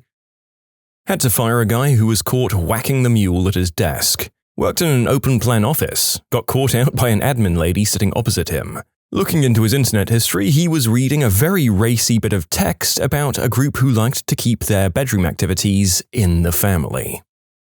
Used to manage a pizza joint years ago, and another manager hired this juggalo. My first time working a shift with the guy, he was practically sleeping at his counter. I told him he needed to get to work, and the guy blew up. Walked around the store, stomping his feet, taking his shirt off, wanting to fight me in front of customers. I'm an ex-bouncer, and I don't take any crap from guys like that. I called his bluff. He ended up leaving, accidentally hitting another delivery driver's car as he sped out the parking lot. Do I really need to tell you he was fired? I hired and fired an employee on the spot. He went out for his substance testing in the morning, passed it, and came back ready to work. I handed him his safety glasses as we proceeded to the shop, and he said, "I didn't sign up for this," and proceeded to tell me what a piece of crap the company was for making him wear safety glasses. I fired him then and there, and he pleaded to rehire him if I wouldn't make him wear safety glasses. How does that work? He had no leverage. I was working in a manufacturing facility and had just brought in some temporary labor. This particular temp was someone I'd only worked with a couple of times before, but he seemed like a switched-on guy. Math student doing graduate work if I remember correctly. Anyway, I bring the guy in, go over the related safety talk with him, and walked him to where we'll be working in the welding area of our plant. Our parts weren't there yet, so I asked him to stay and wait for a few minutes while I went to get them. 5 minutes went by and my phone rang. It's a superior in the plant telling me I have to see something, to meet them at their office, and that we'll be walking back to where I'd left this temp. We get there, and he's managed to stack some empty totes and a nice lounge chair for himself. He's removed his safety glasses, is holding his cell phone in one hand, texting. Cell phones are banned on the floor, as I just finished explaining to him. He has his other hand picking between his toes. Yep, he'd taken off all of his safety equipment, including his safety socks, in the middle of a welding shop and was picking his toes. He even tried to start walking like that when we approached him. Needless to say, I ushered him out of the building and never worked with him again. You can submit your own stories to be featured here on the channel. The story submission link is in the description below. And if you want to listen to some vibey music in the background, check out easymode, also linked below, and subscribe. I let myself get pressured by my boss into hiring a copywriter, essentially because she had an enormous chest. She did a couple of writing tests that came back okay, and her attributed work on other sites and magazines was passable, so I didn't fight it too much. First day on the job, she announced that she's both dyslexic and suffers from adult attention deficit disorder and will need all sorts of special equipment to work with and longer deadlines to complete her work. Not really what you're looking for in a wordsmith. When I pointed that out, she rattled off a list of other companies that she was in the process of suing for unfair dismissal. Happily for me, she also began stalking someone else at work, ultimately sending him hundreds of very detailed, inappropriate messages, so we were able to get rid of her that way. I caught an employee running an adult site from his desk. Not just surfing prawn, mind you, running and maintaining said prawn site from his desk. A woman at my office was hired on as a software programmer. That was until our HR manager caught her hiding in the woman's bathroom with a very large how-to-do programming textbook. Turns out she had no frickin' clue what she was doing. Guy was working there 2 days. He was probably about 45. Went up to a long-time female employee, slapped a $50 bill on the table, and told her it could be hers if she just went along with him. When I confronted him, he admitted that he did it and didn't think it would matter because she seemed like she was probably the office working girl. I didn't even have to talk to HR about that one. It wasn't a firing, but an employee at my company was laid off. While we were cleaning out his office, we found the entire back wall of his work area caked with boogers. Damn it, man, what the hell is this? His explanation was, "Oh, I mean, the trash can's right there, and when I flick them in the trash, sometimes I miss." This is from the same fellow who crapped his pants while walking to work one day and called me on his cell phone asking me to pick him up and drive him home. And yes, I was his boss. Haha! Well, while I'm sure it was flattering that you were the one he trusted to help him in that messy situation, if I make brown, I don't think I'm going to tell another living soul, let alone the man I'm late on my way to work for. An employee, let's call him Bob, was out for a week allegedly with an infection of some sort. Bob was a young guy in his early 20s, and his mother called several times while he was out to keep me in the loop.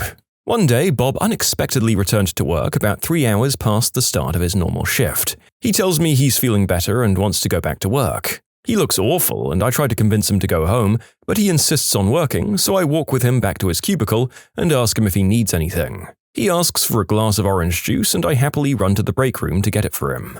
A half hour passes and another employee enters my office looking a bit concerned. He suggests I go check on Bob, saying he doesn't look well. Upon entering the area where Bob sits, I find him slumped over his desk, head down and eyes closed. I wake him up and tell him he needs to go home. He agrees, takes a long sip of his orange juice, and tells me he just feels awful that he's been out of work for so long. I realize that letting him take the train home alone wouldn't be safe, so I grab a nearby phone and call him a town car. I watch as Bob tries to stand up and collect his stuff.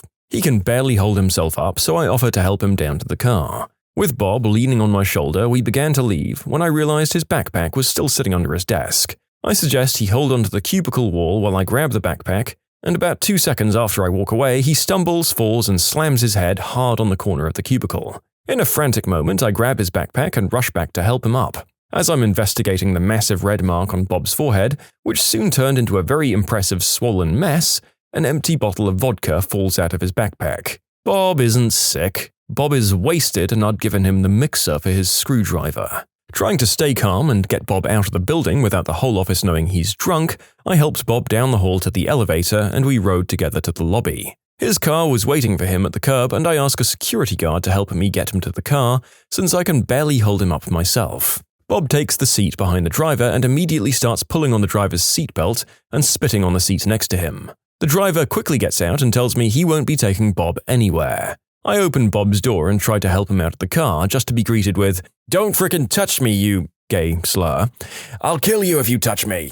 I walk away, unsure what to do next, and watch as Bob falls out of the car door and sprawls out on the sidewalk as a high-level executive from my company walks by and says, "Come to my office as soon as you're done here." Lovely.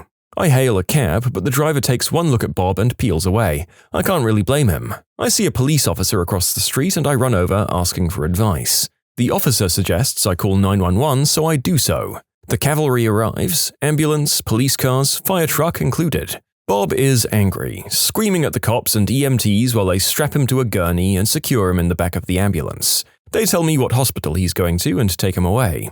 I head back inside to call Bob's mother and let her know what happened. She's not surprised at all and admits that she was fully aware of his alcohol problem. I walk up to the high-level exec's office and he immediately just starts laughing his butt off as I enter. He just wanted to gossip. Obviously, Bob was fired. My boss actually had me send a courier with a termination letter to his hospital room, which I felt awful about. I only heard from Bob once after that day. He was in rehab and doing better, and he had called to ask if he could use me as a reference.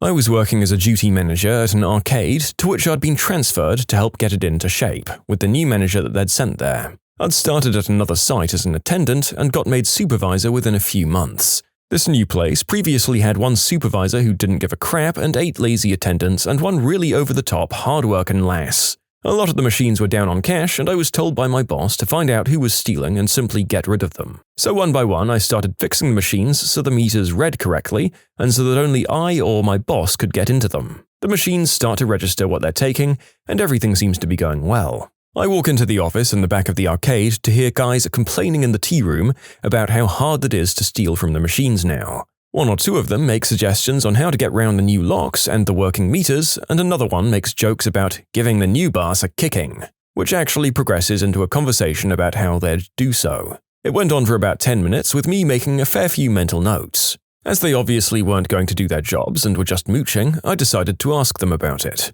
So I went into the office, took a seat and called them in. The four of them enter with a look of uncertainty and ask what the problem is. I then tell them off the bat they're facing disciplinary action for stealing from the company, for intentionally damaging company property, taking unscheduled breaks, and for one guy falling asleep at the cash desk. This guy I felt sorry for prior to, as for the first job I'd ever had 8 years ago I had worked alongside him. These guys initially denied it, but when I stated various methods and repeated parts of their conversation, they buckled. Passed it on to my boss, who raged the F out and fired them. So, 4 people in one sitting. Well, look, I know service jobs suck, but if you ever find yourself having a conversation along the lines of, we need to figure out new ways to steal from the tills and then implement X steps while we beat the crap out of our new boss, who actually seems to give a crap about making it work again, maybe you should examine whether you really get to be upset when you're fired.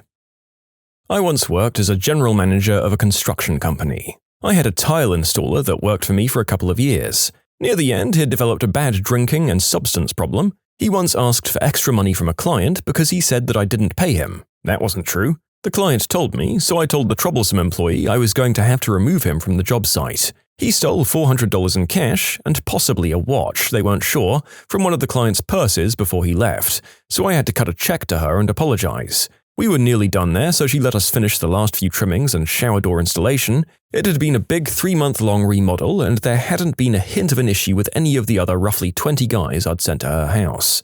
She wrote it off as one of those things and accepted my apologies. The worst part is he was building a custom shower which he didn't waterproof, we later found out. The customer could have fallen through the 2nd story as the boards rotted.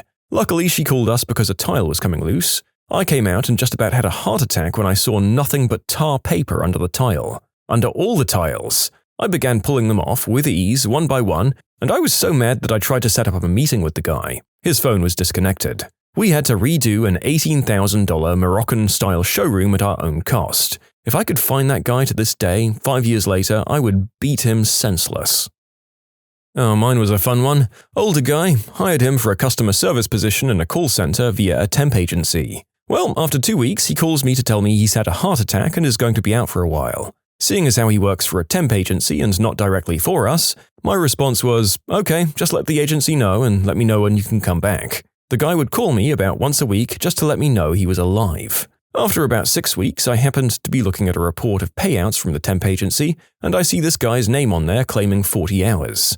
After some digging, we figured out that he had been forging my signature on them since the day he had his, quote, heart attack. I ended up waiting at the temp agency for him to come pick up his check, and by check I mean 2 cops with handcuffs. When did a blind date make you run for the hills? I chatted up a girl online for about a week or so, and things went pretty well, so we decided to meet up. I asked her out to dinner and said that if things went all right, we could go grab a drink after. Let's just say her photo didn't match her appearance. Her excuse was that she'd had a crazy ex that was stalking her, so she'd used her sister's photo and name. Her name. She'd lied about her name. Anyway, came to find through our interview that she was an only child. She didn't catch her slip-up, but I sure did. She rambled on and on about crap I really couldn't have cared less about. Then came the food. The waitress may as well have brought it out in a trough, as this woman didn't use her utensils. Did I mention we were at a steak restaurant? That's right, folks. She picked her steak up and ate it with her hands. Let's not even get into the potatoes. It was the worst date of my life. Here was this large, disgusting, uninteresting thing with no table manners devouring her food in front of me. I couldn't eat my meal. I told her I wasn't feeling well and that I was just going to get my food in a box to go and that I'd eat it later if I felt better. Her response, "Would you mind if I ate it?" You wouldn't think this person had eaten in a week, as she proceeded to devour my dinner as well. She ate both steaks, both sets of mashed potatoes, all the bread, everything. The waitress comes over and says, goodness, when's your due date? The girl says that she's due in 2 months. What the frick? First off, I'd been stunned that the waitress had asked, but then I was floored at the girl's response. Unbelievable. Being the gentleman that I am, I picked up the check because, hey, it wasn't going to pay itself and I'd much rather fit the bill for dinner than go to jail. I kindly said it was nice to meet you, got in my car and went to the bar. She followed me. She followed me to the bar. And when I got out of my car, she proceeded to berate me over why I was going out instead of going home. Now she's calling me a liar in the parking lot of the bar I frequent, and my work buddies are starting to roll in. I never heard the end of that. I said, to hell with this crap, got in my car and drove home. As I read this, a thought occurred to me. What if she was completely underwhelmed with you and decided, screw it, I'll eat with my hands tonight, just to see what she could get away with? I'm sure that's not the case, but I couldn't shake the thought. I got set up with the daughter of one of my parents' friends. I wasn't really looking forward to it, but I was on break from college and she apparently went to school not far from me. So it wasn't like a lost cause summer romance type thing. They showed me pictures and said nice things about her. I picked her up from her parents' place. We were both home for the summer. And I was a little surprised by how pretty she was. The pictures had been from back when she was in high school and didn't really do her justice. The date was dinner and a movie. Dinner went really well. We had a lot in common. She was very grounded and down to earth, cared about the environment. If I had a type, she was it. So we were walking to the movie theater, and I slipped my arm around her waist. She pushed me away and got really serious. I'm really sorry because you seem like a nice guy, but I'm gay. I just went out with you to make my parents happy. Sitting through the Chronicles of Narnia with her was the most awkward 2 hours of my life. Well, it was ironic that you both went to see a movie about going into a wardrobe, also known as a closet. I'd hazard a guess that it was probably an equally awkward date for her, and I hope to God that you didn't out her to anyone, because she seems like a nice lady. Mine's more of a blind date fail. I'd just come back home from college and I was having a night drinking at the local watering hole, when I noticed the place had a new bartender. New attractive bartender. Short hair, nice tattoos that were clearly leading to interesting places, and an Electric Six shirt. Frick, yes. So I start making a bit of conversation, and much to my surprise, we seem to really hit it off. And not just bartender as everyone's best friend until they leave hitting it off, but really cool conversation. She starts hinting at if I'm seeing anyone, and I say no, and she immediately reaches into her pocket and starts writing something down.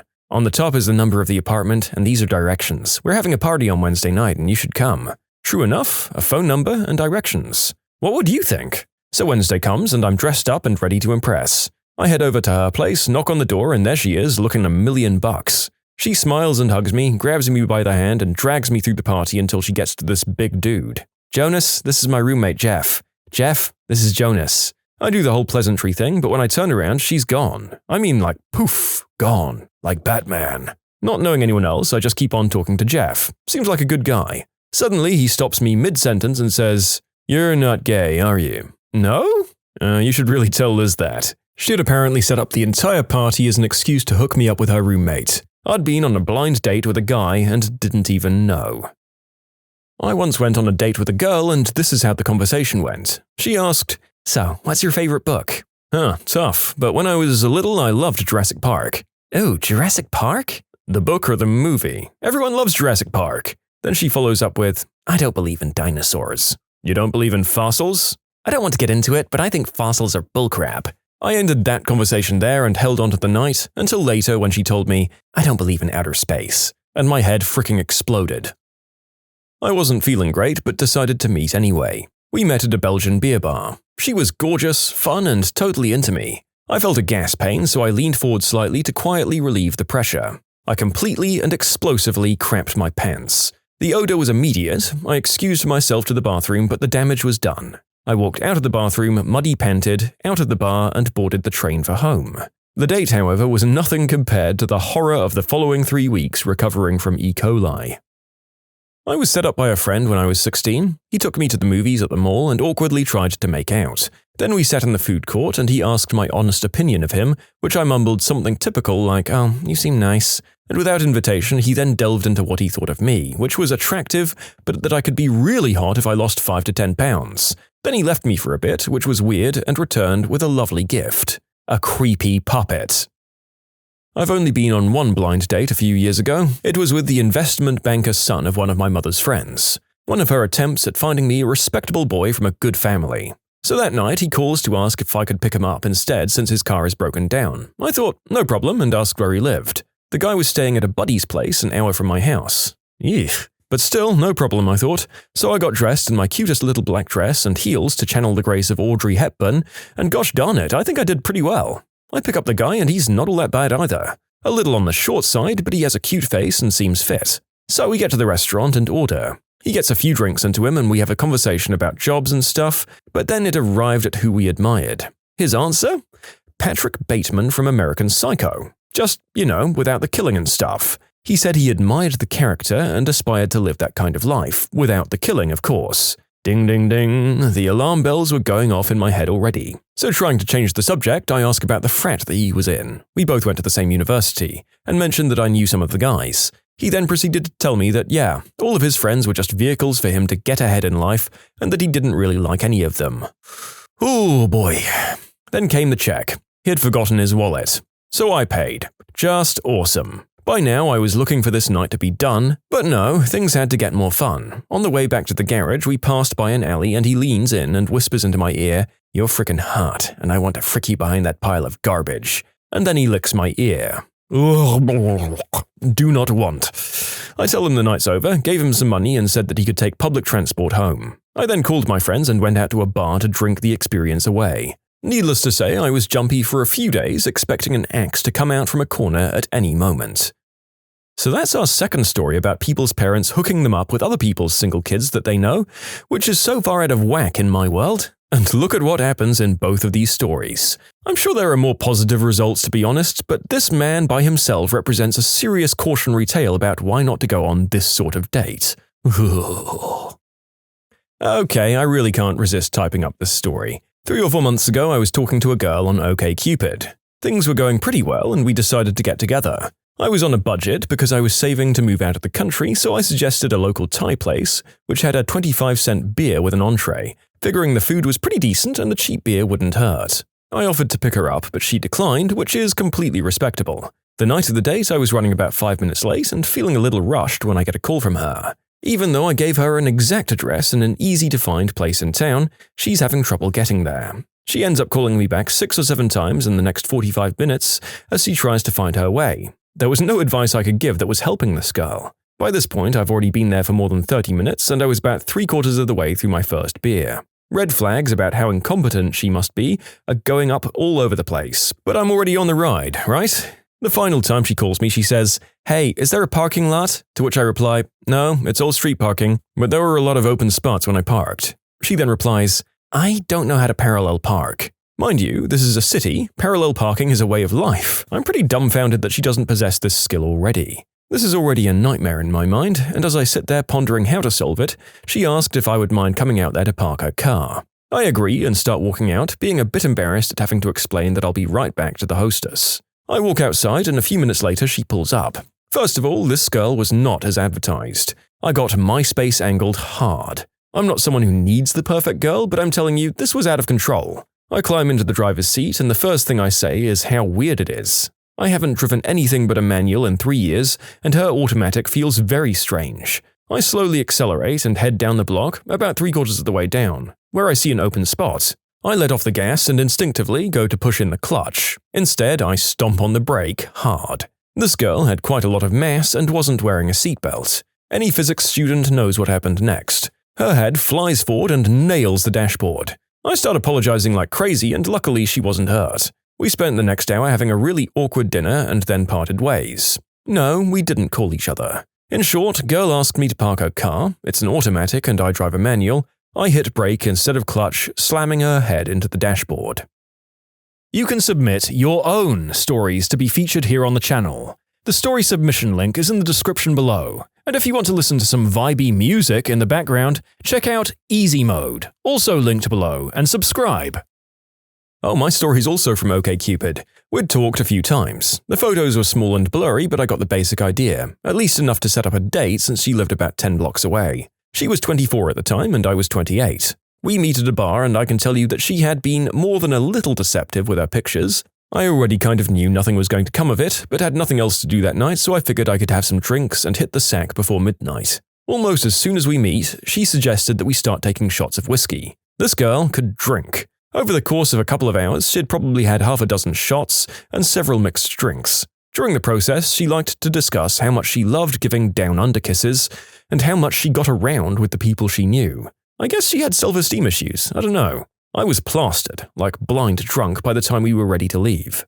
I don't remember going to my apartment, but I remember we ended up on my couch with a movie on as I faded in and out of consciousness and she raided my liquor cabinet. What happened next would have landed me in jail if the roles were reversed. First, I woke up to her on my lap. She's sitting facing away from me, grinding crotch against my jeans and stumbling about during the process. She's still in her dress and panties. Then things went black again. I wake up again and, well, things are happening. I might have been drunk, but I remember a good down-under kiss, and this chick was giving a great gagging performance, like only a drunk girl and adult film star can. Then things went black again. I woke up again, and now she has my pants around my knees. She'd removed her undies, and we're doing the deed without protection. I remember being totally freaked out by that, but not as freaked out as when she removed her brassiere and a dusting of dead skin fell out of the cups and onto my black shirt. I literally threw her off me as I stood up and ran to the bathroom with my pants around my ankles, hurling my guts out into the toilet. When I got back from the bathroom, I was slightly sobered up and she was sitting on the couch finishing herself off.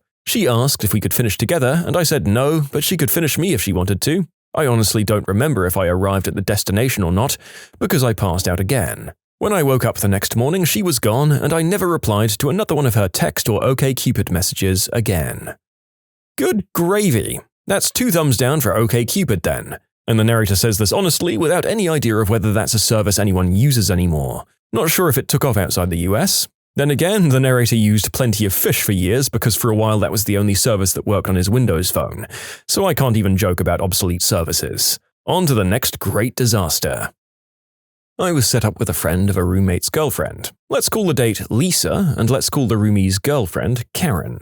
I knew what she looked like, so I knew there was an attraction, but I'd never even spoken with her. We met outside the restaurant, and Lisa was on her cell phone. I figured it must have been important, but as we walked in and waited for the table, she kept talking about stupid crap, clearly on the phone with a BFF about nonsense. She gets off the phone, doesn't apologize, and we get seated. Then about 2 minutes later, her phone rings again and it's the same, "Oh my god, no way," crap conversations. The waitress comes over and we order drinks, while she's still on the phone and I twiddle my thumbs. The drinks come, Lisa's still on the phone, and I'm halfway done with my drink, and have waved the waitress off once already because Lisa is still on the phone. Finally, about 20 minutes in, I quietly stand up, take $20 out of my wallet, and walk out without saying a word. As I'm walking out, I see Lisa's eyes widen to the size of dinner plates, her mouth open wide and her face turning red in embarrassment. All of the surrounding tables had seen what transpired and were whispering to themselves about it as well. By the time I got home, my date Lisa was on the phone with Karen, who was over at our house at the time. It didn't occur to me until now that my date was probably on the phone with Karen the whole evening. Karen was angry. As soon as I walked through the door, she started attacking me with, "You are such a jerk. Why would you just leave her there and not say anything?"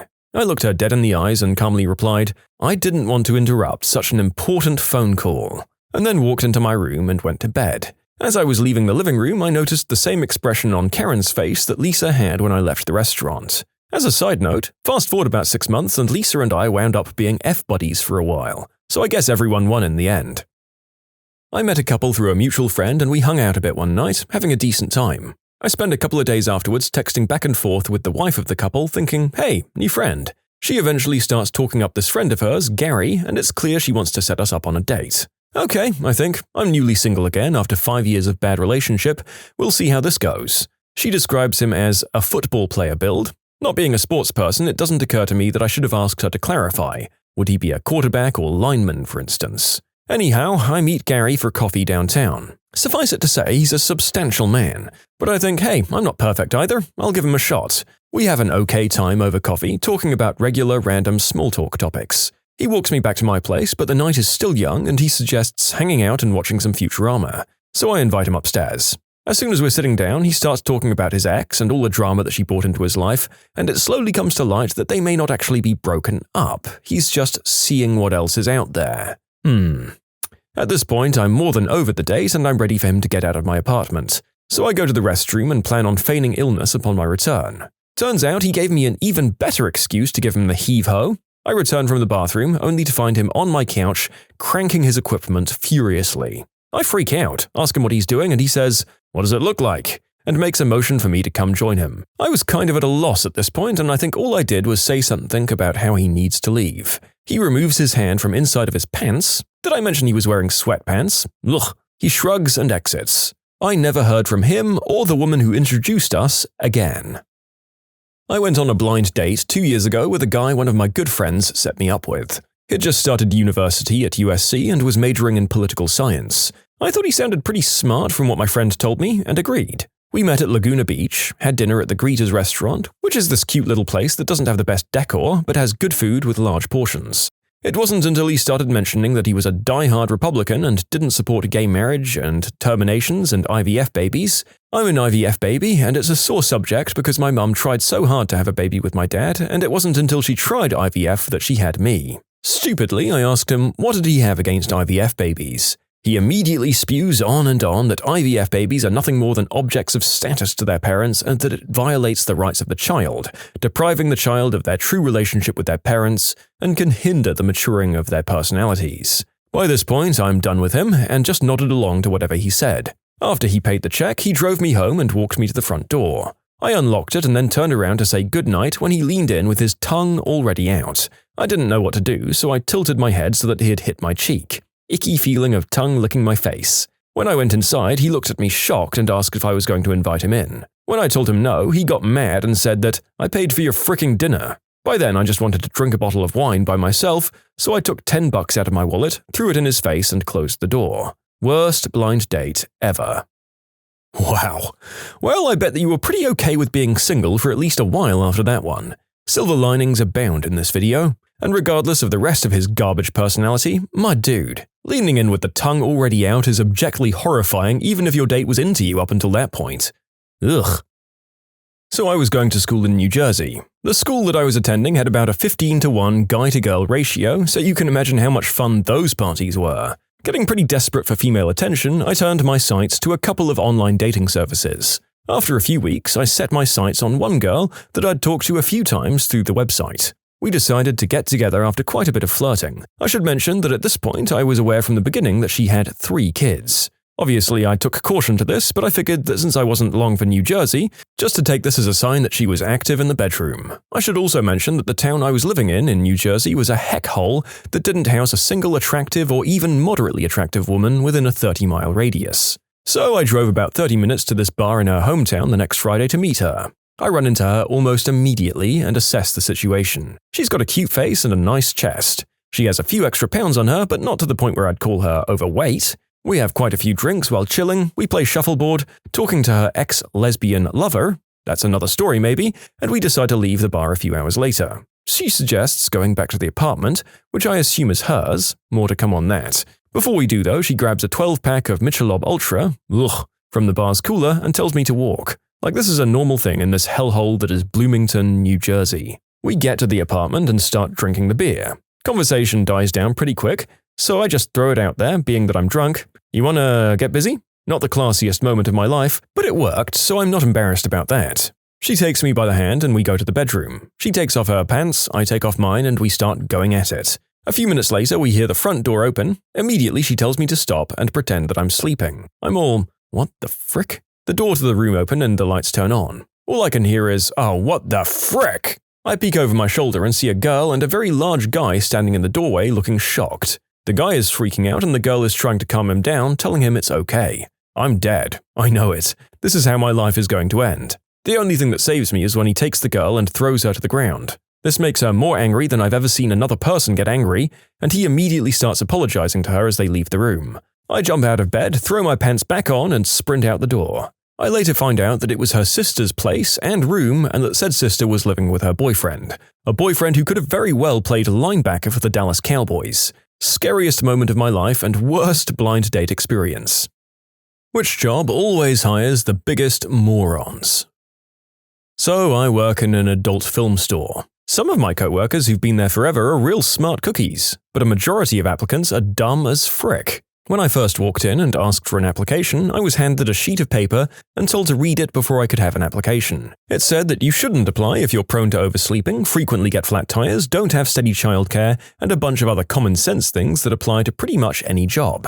My first thought was, What kind of first-class morons do they usually get applying? Probably the ones who want to watch smutty movies all day and don't think any work is involved. Warehousing. We have no educational requirements at all. We have people who are functionally illiterate and health and safety briefs have to be read out to them. In addition, we don't vet new staff members at all, really. Our training procedures are laid out in theory to make them 100% idiot-proof, 200% checks, remote and physical supervision, stuff like that. And yet, we still get people who've been employed for more than 3 years making week 1 mistakes as they forgot how to do a task they'd completed a few hundred times before that. One guy's ability to follow tasks was so bad we physically had to print out his worksheets, with multiple copies for when he lost the first 2 or 3, and make him read the instructions back to us to make sure he got it. Honestly, I reckon if I was allowed, I'd sack about 10 to 15% of the workforce, and we'd either have no loss in production or even a marginal gain in stock accuracy.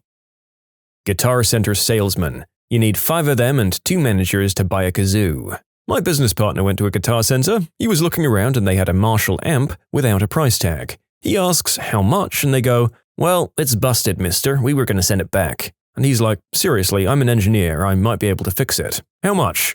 And they were like, $99. That's what it would have cost us to freight it back. And he's like, "Okay." So 3 days later, he's trying to find every set of schematics, and I'm like, "You bought this at Guitar Center because they couldn't get it to work. So let's just plug it in and reset the circuit breaker." It powered up just fine. We didn't even have to reset the breaker. The dumb SOBs sold him a $2,000 amp for $99. As best as we can tell, they never plugged it in, or the outlet they used was dead. Hey listen, I don't want to attack the profession of driving trucks, but the company Swift hires whatever dumb Fs can hold a steering wheel, and even sometimes dumb Fs that can't. I could not agree more. I work logistics for a small chemical company, and our mantra is, if a driver can F up, a driver will F up. Now, I've worked with some absolutely stellar carriers who really do care about making sure loads pick up and deliver on time, and will bust their butts for us because they care about the business. And we pay them well because we appreciate it. But holy crap, Swift, Roadrunner, Estes, and UPS can F right off. They screw up more things than they don't screw up. We should specify for this video that just because some of these people's encounters with certain professionals has indicated a below-average IQ, it doesn't mean that all people who do the job are dumb. As a peace offering to all the many trades we're going to insult in this video, the next story is an enormous generalization about the narrator's profession. Any job that requires actors. I run a small production company, so I need them frequently. And let me tell you, actors are the single dumbest people in the entire world. But the golden ticket is that they're not just dumb, they're also pretentious dumb. As in dumb but trying really hard to make their brand of dumb seem deep and insightful. I had one actor, while filming a commercial for a goddamn yogurt, ask me, "But would you like my character to look at the yogurt right now? I feel like they'd wait another couple of seconds before looking down." This character had no name.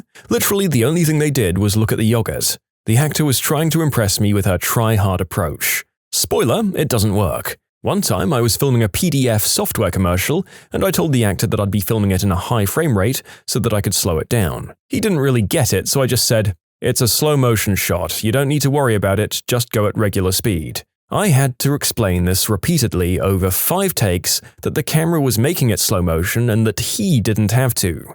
I had to explicitly tell him twice to not do it in slow motion. The guy made fricking slow motion effects noises in slow motion as he moved his hands across the keys, on more than one occasion. At one point, when I told him to do it in regular speed, he responded, "Yo, okay," then paused and then said, Oh, okay, before promptly going back to slow motion. If I hadn't been with him for like 4 hours, I would have sworn he was on the wacky tobacco. That guy was the worst. Like, honestly, his sandwich was missing some mustard, but almost all of them do this thing where you're giving them directions and they'll nod and say yes at the exact moments that they need to be taking in information. Okay, so when you pick up the cup, I need you to, yeah, okay. Make sure that you're not looking into the, gotcha. Most frustrating thing in the world. God, I hate actors. I worked with a guy named Dave at a moving company. In our lunchroom, we had a microwave, and on top of that was a phone. One day, Dave comes in, puts a burrito in the microwave on high for a minute, and goes back to the warehouse. He comes back 58 seconds later, the microwave beeps, he walks over, picks up the phone, hello, hangs up, frickin' idiots, and then left again, and never came back for the burrito. I love this story. I mean, I'd love it more if he put the red hot burrito to his ear. Darden restaurants. I'm not talking about the store-level people either, I'm talking about management. The number of things they managed to F up is truly mind-blowing. Yeah, I don't know the answer to this question, so my job apparently. You're kind of too self-aware to be the dumb one. Cooks in the Navy. When you enlist in the Navy, they test your aptitude and give you a list of jobs available to you based on your results. If you score in the bottom 5th percentile, you have one job available to you: cook. Cooks in the Navy are some dumb mother effers. My Marine unit never had anyone pop for substance test except for the cooks. It's like every cook we had would eventually do a smack rock and go on the run after failing a urinalysis.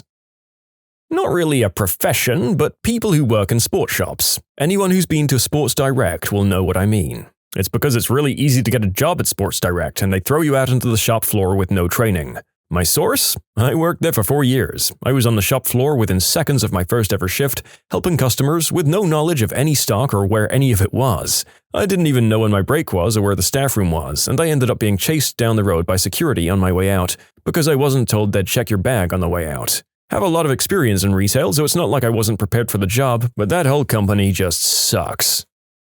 Apparently construction. Apparently my dad's boss is getting frustrated because almost every job applicant has a substance problem, it seems. My dad is pretty lenient on the green herb. Everyone in the industry knows that substance testing is common, so if you're in the market to hop or looking for work, you should know not to get too high. That being said, oftentimes he'll ask young kids if they'd pass and they just stare blankly at him, and he tells them to come back in a month. Insurance requires a clean test, so even if he personally doesn't have a problem with it, he still needs a clean test to hire someone. What I will say is that harder substances are out of your system much quicker. So if someone can't stay off pain pills or smack or something long enough to pass a test, almost always they have a significant problem. For some reason, every single oil refinery has a couple of engineers and operators who don't really do anything. They've been there forever and they have very strong views that are almost hilarious, both liberal and conservative wackos. Usually job title like safety engineer or maintenance planner. From my experience, real estate. They can be great at their job, but I've met agents that make me wonder how they can function in the rest of their life. I work at a coffee shop and we get this realtor who comes in every Friday and gets his mocha with extra chocolate. He always stares when we make his drink. The weird part is when he gets back on his Segway where his little dog is wearing glasses and a mini helmet and is just waiting for him. That dog is so weird how it just sits at the top as if it's steering it and somehow controlling this guy's mind. Scholarship and financial aid offices. My college, the financial aid hours were always inconvenient. 10 to 4, off for lunch, 12 through 1. I'd always skip class to accommodate their hours. On top of that, their solution to every problem was to take out a loan. I don't need any more debt. You know, TSA agents aren't exactly Harvard grads. I don't know, most of them seem like regular folk who just want to get through the day. But I will say that there are a couple of really annoying ones that are that excruciating mix of being really dumb as well as tripping on their tiny amount of power. They really get a kick out of hanging you out to dry about the droplets of water left over in your drink bottle. Food service. I'm a waitress and bartender, and it's amazing the amount of stupid people they hire, and then they leave a few weeks later because they can't hack being busy. Or they call in a lot and still have their jobs, while the good employees get fed up at being understaffed and leave because the standards are so low and they go unrecognized for actually being good at their jobs. How are multi-level marketing and pyramid scheme people not at the top of this list? Dumb is unfair, but those who work as a sales rep for every industry I've been a part of were terrible with computers. I'm a sales rep for a pretty complex industry. We just hired a lady with 20 years of sales experience who literally doesn't know how to use her laptop.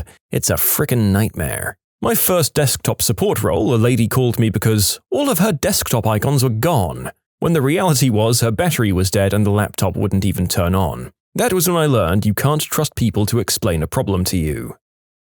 There was a group I was in years ago with this guy named Mike in it. Mike was a very nice guy, not a mean bone in his body. Married with 3 kids, but unemployed, so his wife worked. He could never even get a job anywhere because he had no qualifications, and he just couldn't see patterns and stuff. Even in our group, he'd just sit there happily without saying anything for hours. We tried to ask him a few times if he'd like to chime in or what he was thinking, and he genuinely had nothing going on upstairs. Suddenly, he applied to the sheriff's department and got hired, and they loved him. He's been there for 3 years. That changed my view of the sheriff's department. There are positions for people like Mike. The sheriff's department needs people who can handle, just take this person's hand, take their fingerprints, and pass the paperwork along, for 8 hours a day without going crazy. FedEx, UPS, some factory worker positions, stuff like that. All of them are pivotal to society, but if you're the type to think too much, you don't want to do them for very long. You can submit your own stories to be featured here on the channel. The story submission link is in the description below. And if you want to listen to some vibey music in the background, check out easymode, also linked below, and subscribe. TSA employees. I don't think half of them even have their GEDs or high school diplomas. Every time I go, I have to explain the concept of dual citizenship at least 4 times. I've heard people say that the TSA is a job program, and I'm not sure that I can disagree. They get paid decently too. I've seen openings at a local airport where they make like $14 an hour. Meanwhile, I'm here with the title computer technician making $9 an hour. I knew a guy in high school who had no experience. He'd just graduated high school and never worked a job. He applied to TSA and got in. Everyone was jealous because we thought being a TSA agent for your first job is great. It's better than McDonald's or Walmart. He quit after 2 years because he hated dealing with the people there. Shrimp boat captain. Mama says stupid is as stupid does. My buddy works as an electrician. He regularly works with plumbers and says that on a near-hourly basis he hears phrases like "duh" and "plum plum," and my favorite is "I am Lord ya ya ya ya ya," all of which are unprovoked and out of the blue. The food service industry hires some of the most incompetent people out there. It's a constant battle between a lack of common sense and an inability to perform the easiest task. Screw Buffalo Wild Wings. Well, Arizona State's teaching staff are about as qualified as my dog. The only difference is my dog does well around groups of college students. Oil sands, outside of trade and professional jobs. Some of the absolute biggest morons in the world who get paid astronomical amounts of money to basically lift heavy things and drive vehicles. And then when the economy crashes, they blame the evil government because nobody wants to hire somebody with a substance habit, a 70 IQ, and a lifted truck with brass truck nuts on the hitch. They get paid that much because it's dangerous as F. I assume long, hard hours and away from home and family for months. You don't have to be smart, but you are risking life and limb. The government. My source? Working 31 years with them.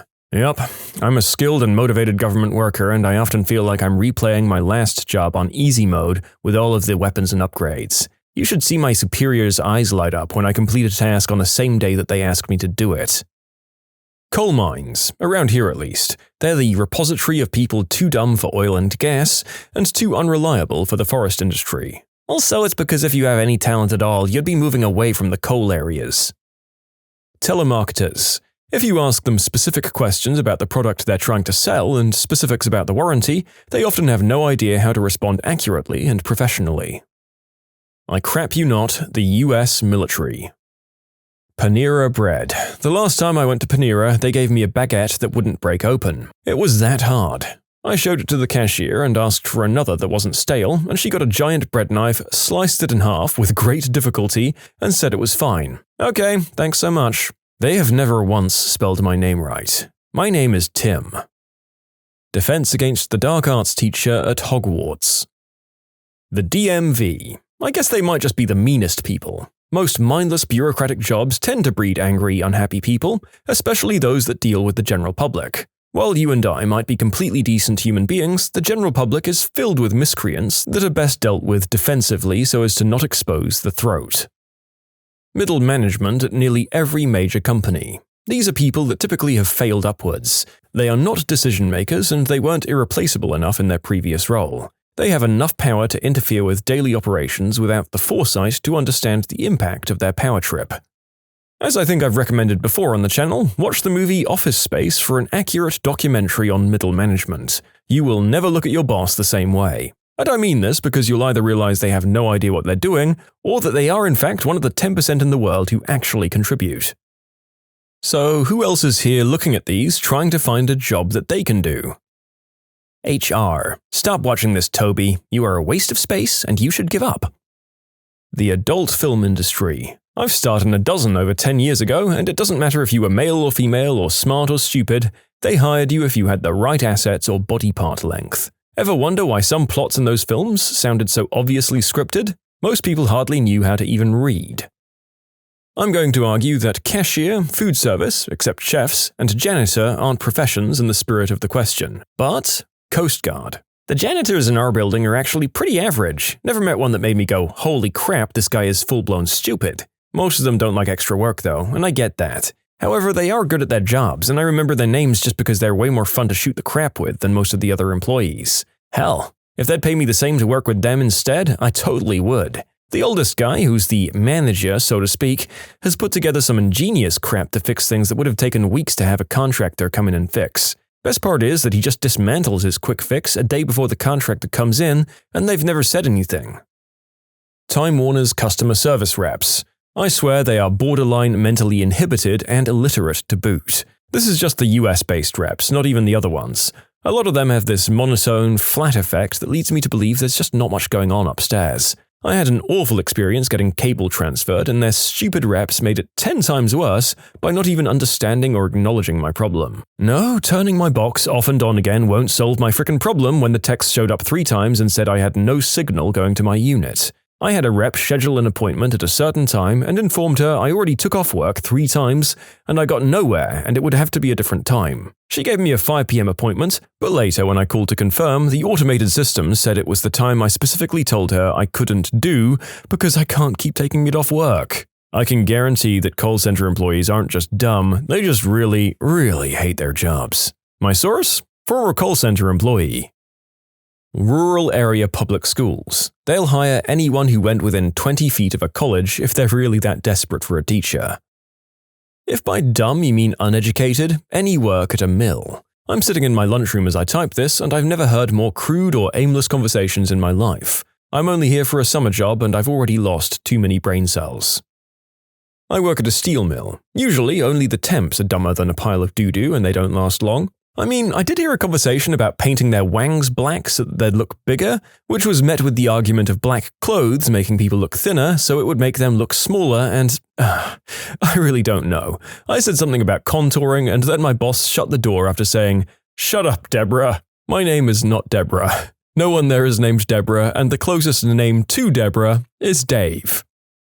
Real estate agents. My opinion is that they make up the largest group of wealthy idiots. Huffington Post writers.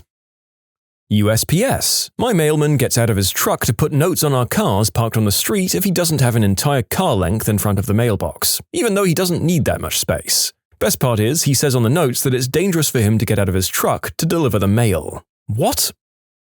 Security. I've worked with 5 people who were either complete idiots, mentally ill, or outright stupid. To break the numbers down, 1. It was only the one mentally ill person with delusions of grandeur and an overinflated ego. I'm no psychiatrist, but having worked with him, it was very evident that he was a narcissist and had some kind of manic disorder. He had constant highs and lows. But he claimed to have slept with a number of women and the only 7-star hotel in the world. The Burj Al Arab Hotel, I think is the name.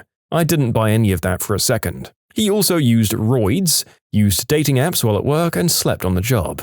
I would have put money on him being in the closet gay, given the previous comment about women. And second, there were 4 idiots. 2 of the said 4 began inappropriate workplace relationships and screwed each other while at work. It doesn't take 10 minutes to use the bathroom. One of the remaining 2 decided to watch bootleg Disney shows on her phone and to leave truckers at the gate for more than 10 minutes. Time equals money for those guys.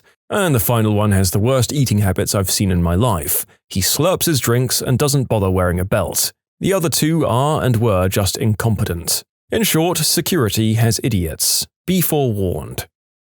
You know what? I don't think any profession attracts the dumbest people. I've worked in the medical field, and trust me, there are dumb doctors, dumb nurses, and dumb paramedics. Having a uni degree doesn't confer greatness. You can have some very book-smart professionals that are just not people-smart and have no street smarts. I'm sure this is true of other professions as well. I think this person generally speaks the true. I've known engineers who are morons. I will, however, admit that some professions have a greater concentration of the obvious ones. None. All working people deserve respect. At the end of the day, they're self-reliant and disciplined. There's no shame in that. What planet are you from? Are you a politician? I worked at an Ace Hardware for 8 miserable soul-sucking years. When I first started, there was a manager there. This manager claimed that when he was younger, he was the highest-ranking civilian in the United States military. What the frick? That makes no sense, I know. His story went like this. When he was 18-ish, he lived next to a military base in Georgia. Him and his genius friends got the bright idea to sneak onto said base. Shortly after, his friends turned back. Of course, he got caught, but they were shocked how far into the base he was able to infiltrate. From then on, they sent him all over the world as a covert agent to exploit the weak points in base security to fix them. Years later, he was working at Walmart, before it was huge, and some guys in suits came into the store. His name came up in some files and they came to find out what his involvement was. He told his story and they didn't believe him. He then took them to the office inside the store and hacked into the Pentagon's computer system to prove his identity. Yeah, right, bro. About 2 hours after he told me that story, he paged me up to the office because he had too many windows open on the computer and didn't know how to close them. Hacked into the Pentagon, eh? My butt. In conclusion, retail has some dumb mother effers. What's that one trick that they really don't want you to know? Mr. Clean magic erasers are just melamine sponges. You can buy them like 10 for $1 on eBay. If you want to cancel your hotel room last minute but there's a cancellation fee, call and change your reservation to a few weeks later. Then call later and cancel it. I call it around midday to change. Give a legitimate sounding reason like the meeting's rescheduled or I misremembered the flight date. This will hopefully ensure the agent doesn't make a note in the internal notes only field. Then you call back to cancel at least 8 hours later. It's unlikely the hotel has agents on 8+ hour shifts. Most of the dulling that occurs with cartridge razor blades is not a result of shaving, but rather water being left to evaporate on the blades. I've been using the same cartridge for the past 8 months by running the blades upwards, like in the opposite direction you would when shaving, on a towel 15 times after rinsing it off, and then blowing on it for a few seconds. 8 months later, this blade still barely pulls at all. I have a small mason jar filled with rubbing alcohol that I swish the blade in after I shave. That drives the water off the blades, and when I put the shaver down, the alcohol then evaporates. Didn't reach your 8-month record, but I had a blade cartridge last 5 months. You can file a complaint with the FCC if a telecom company jerks you around, and then you'll get the results you should have to begin with. You can just go to the Consumer Complaints page on the FCC website. I used this when AT&T charged me local taxes and fees for a state I hadn't set foot in for 14 months. I painstakingly crafted a Google Doc of every single penny and called them and asked for a refund. They told me that they can't refund taxes and that there was no one I could escalate to and offered me a one-time refund of $25. I filed a complaint with the FCC and a few days later I got a voicemail from Executive Customer Support asking for a call back. I didn't even bother and got another phone call where they told me they were calling about my letter to the FCC and refunded me every gosh darn penny and fixed my account. So AT&T are lying fricking scum, but they're still at the FCC's beck and call. When buying a car, negotiate the price of the car, not the monthly payment. People are usually more concerned with what the monthly payment will be and are often ripped off. It's easy to do the math with an interest calculator if you have a roundabout idea of what your rate will be. Signs that say, "not responsible for damage," are usually put up by the very people who are responsible for that damage. For them, a $40 sign nips a lot of lawsuits in the bud. Anytime you order from Papa John's, use the promo code AARP25 and get 25% knocked off the subtotal. Works every time, everywhere. This is probably an ideal point for the narrator to chime in and let you all know that some of these tips may be a little dated, like this one, and I can't fact-check every single one, so mileage may vary. I'll try to take out the ones that are blatantly out of date and unworkable from now on. You're probably using too much laundry detergent, shampoo, and toothpaste each time you use those things. Browse incognito to get past a paywall news website. It only works when you're allowed X number of articles per week. Incognito is the new stealing your neighbor's paper off his driveway and then throwing it in the trash. Rite Aid Allergy Relief and Z-Quil by the manufacturers of NyQuil are in fact the same medication, diphenhydramine HCI 25 mg. But the allergy relief costs half as much and has twice as many doses as the Z-Quil. Bulk vinegar can replace a lot of cleaning products if you water it down. Pure white vinegar is corrosive. I eyeball a ratio, but there's actual recipes out there if you look for them.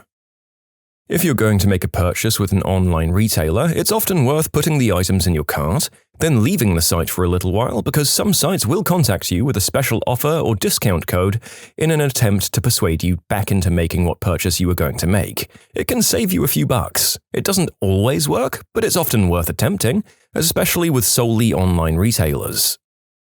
If you bought something at a store and it goes on sale afterwards, but the store says they don't do price adjustments, buy another one and then return it using the original receipt. Within reason. I once had a customer buy a patio set for $300 at the beginning of the season. 4 months later, she saw that we put the last set on sale for $75 and insisted that we refund the difference to her. My manager very politely told her no. She then wanted to return the set and get a full refund, probably hoping that she could buy it back at $75. It wasn't within the refund period, which tends to only be 30 or even 15 days on a lot of non-perishable items.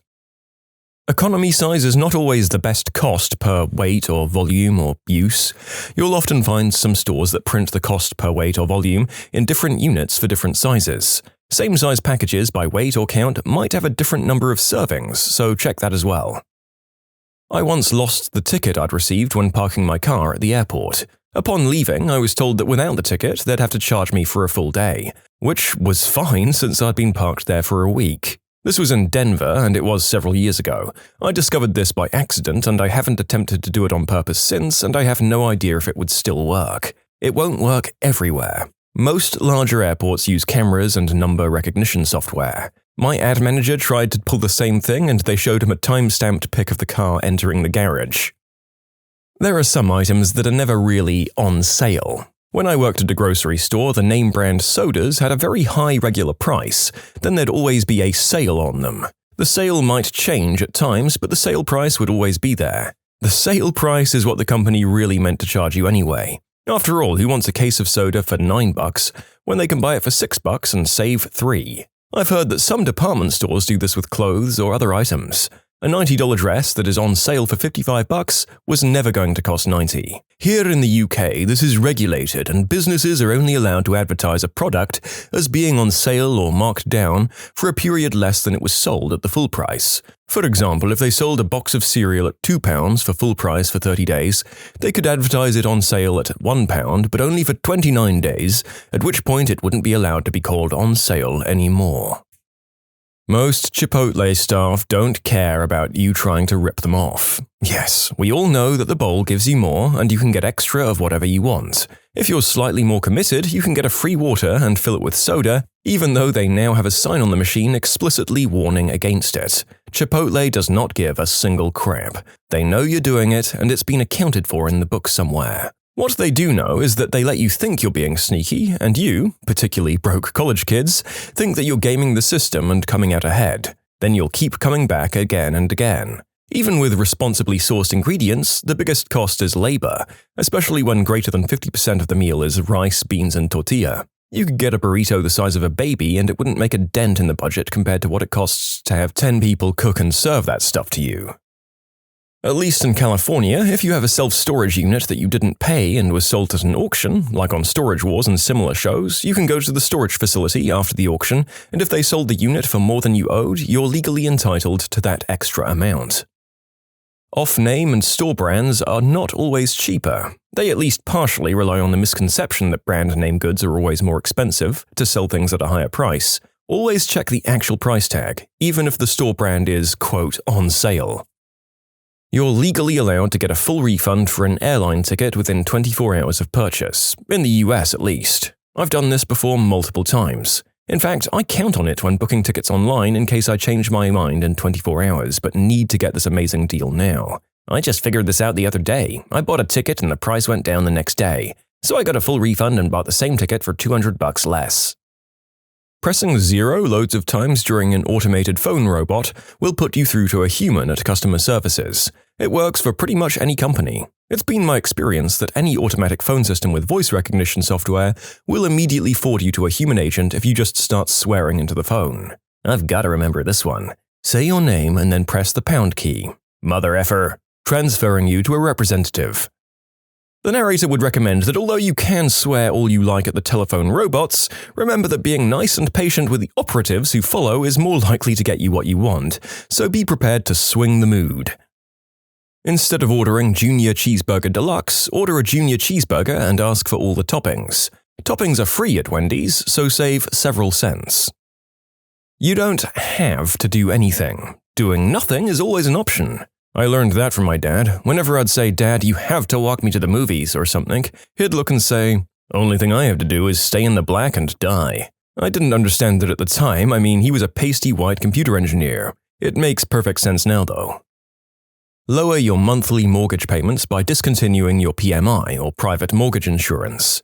If you bought a house with a down payment of less than 20%, your lender required you to buy PMI. Likewise, if you refinanced with less than 20% equity, you're also paying for PMI. Once you get below 80% of equity owed, you can cancel your PMI or refinance without PMI.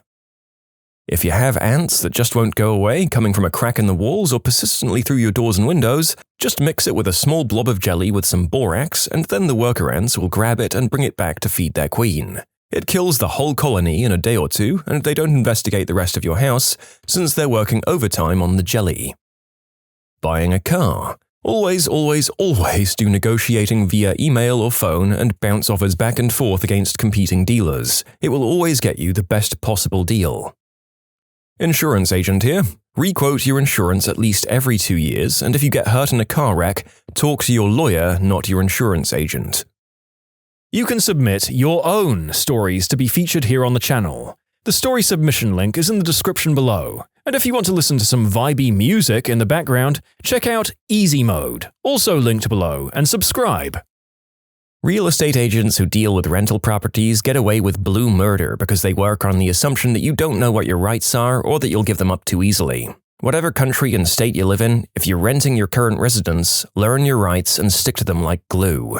This is so important. I had a real estate owner try to remove us from our home, his property, because he was selling the building and the buyers wanted the space we were in immediately. He showed up while I was home alone with something to sign, stating I'd be out at the end of the month, when we're legally required to be given 3 months' notice. Despite his persistence to sign, I insisted that I couldn't sign any major decisions or documentation like that without my roommates. I told him to come back in a few hours when they're home.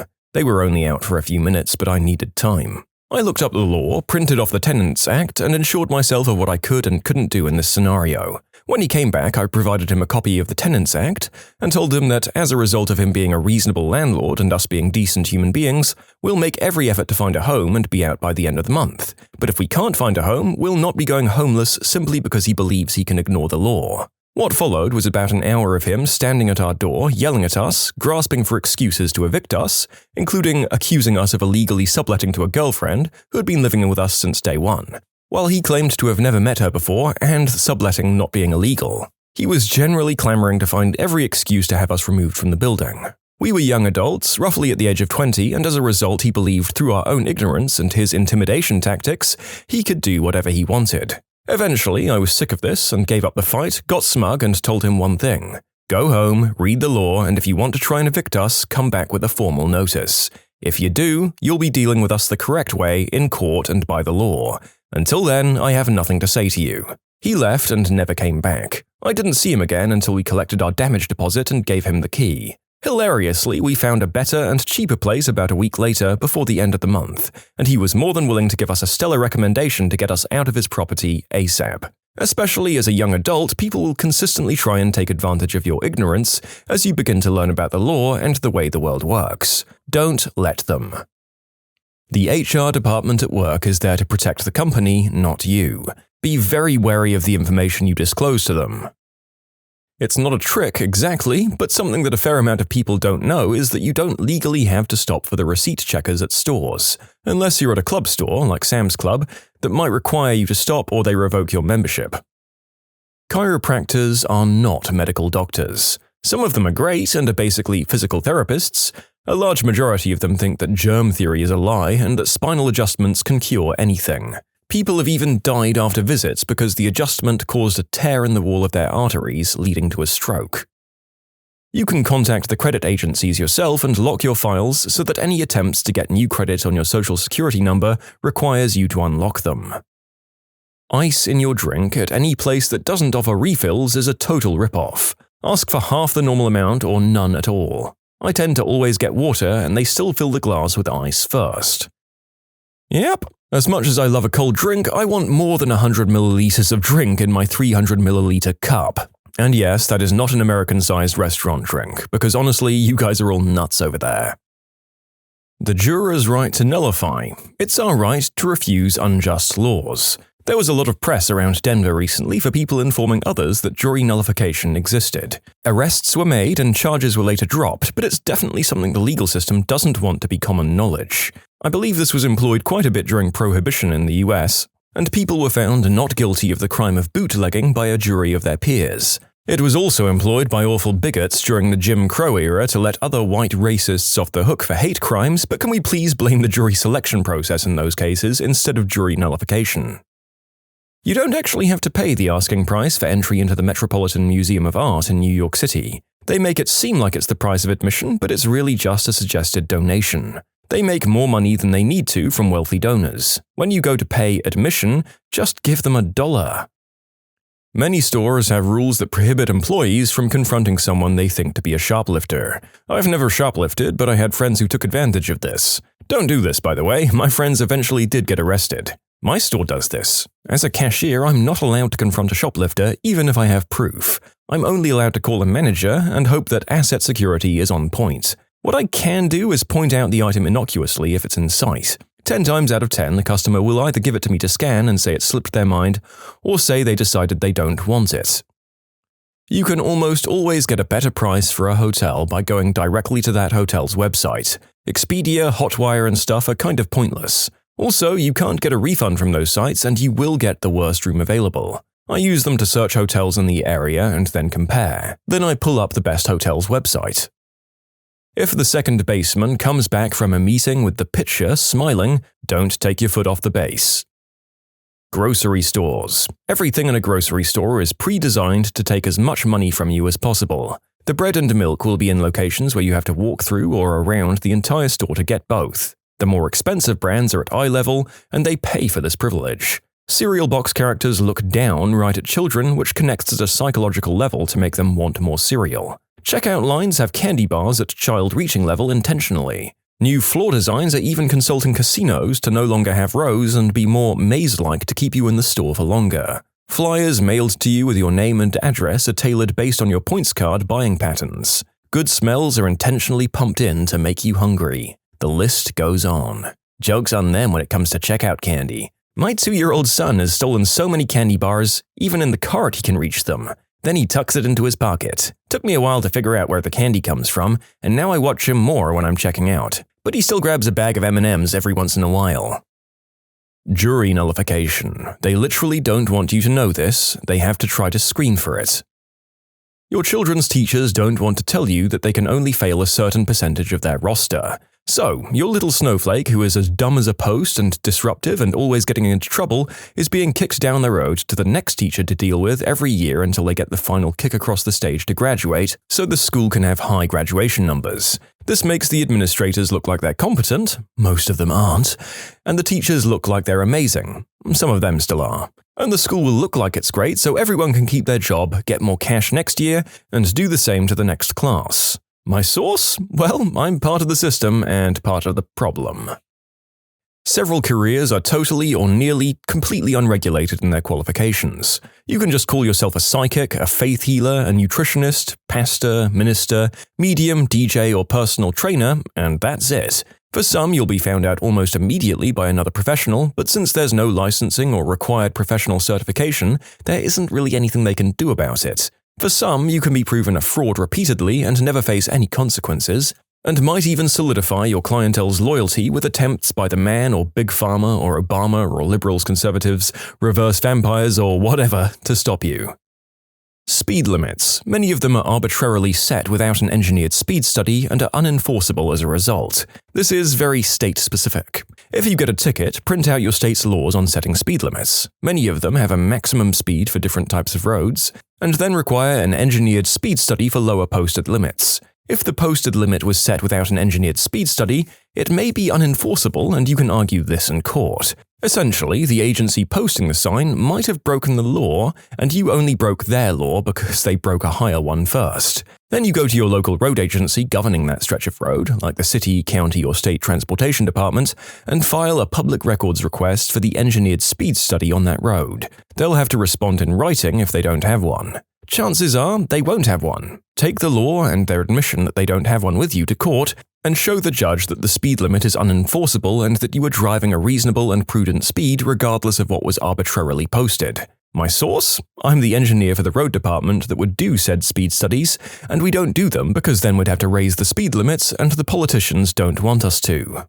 This might just be a US thing, and depending on the cost of the ticket, I'm not sure most of us wouldn't just rather pay it than go to all the trouble, to be honest. Sound off in the comments if you know about other countries' rulings on this. Now, this is about how it is in Germany, where I'm from, but I could guess it's similar in other countries.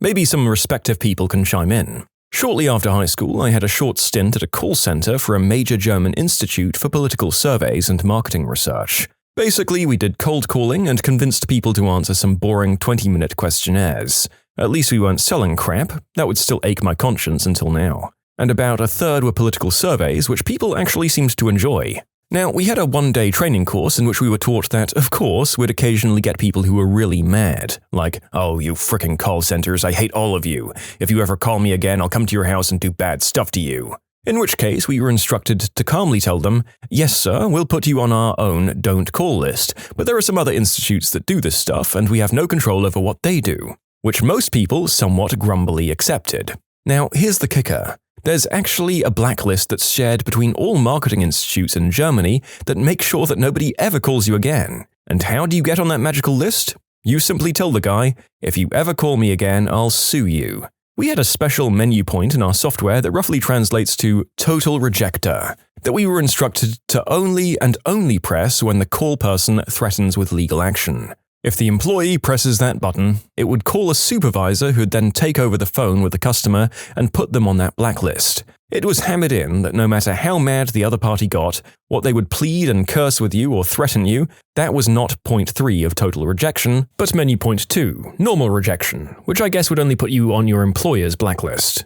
Which I guess only blacklists you from the one specific company calling. Point 1 was just, "No thanks, bye." Have you ever experienced a completely wild plot twist in real life? My little brother hitchhikes a lot. He was trying to hitch to Valdez, Alaska, to run a half marathon there before hitching to my parents' house near Fairbanks. He got picked up near Seattle by this woman. They're chatting and my brother is telling her the story of how he rode his bike from Alaska to Argentina. The woman says her neighbor's son had done the same thing. Turns out she was my parents' next-door neighbor.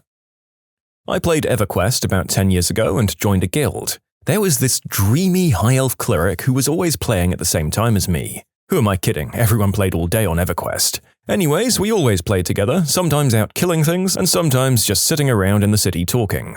Over the course of 6 months, this woman became my reason for logging on. We eventually got married, in-game, which her real-life husband, who also played the game, didn't think was that funny. We were very close and she told me many details about her personal life and her husband. It felt like I was on the shotgun end of an affair, but I didn't know any better. It felt great talking to her, my head was in the clouds. Anytime she signed on, my mood improved, and I looked forward to it every day. Eventually, she sent me pictures of herself. She was a pretty, blonde-haired woman of 27 years old, a 1 on the binary scale, which is the only honest rating system, and she asked me for pictures in return, but I said no, because it would be weird for a 12-year-old boy to send pictures of himself over the internet. I don't think she saw that coming, and I don't think I ever saw her again.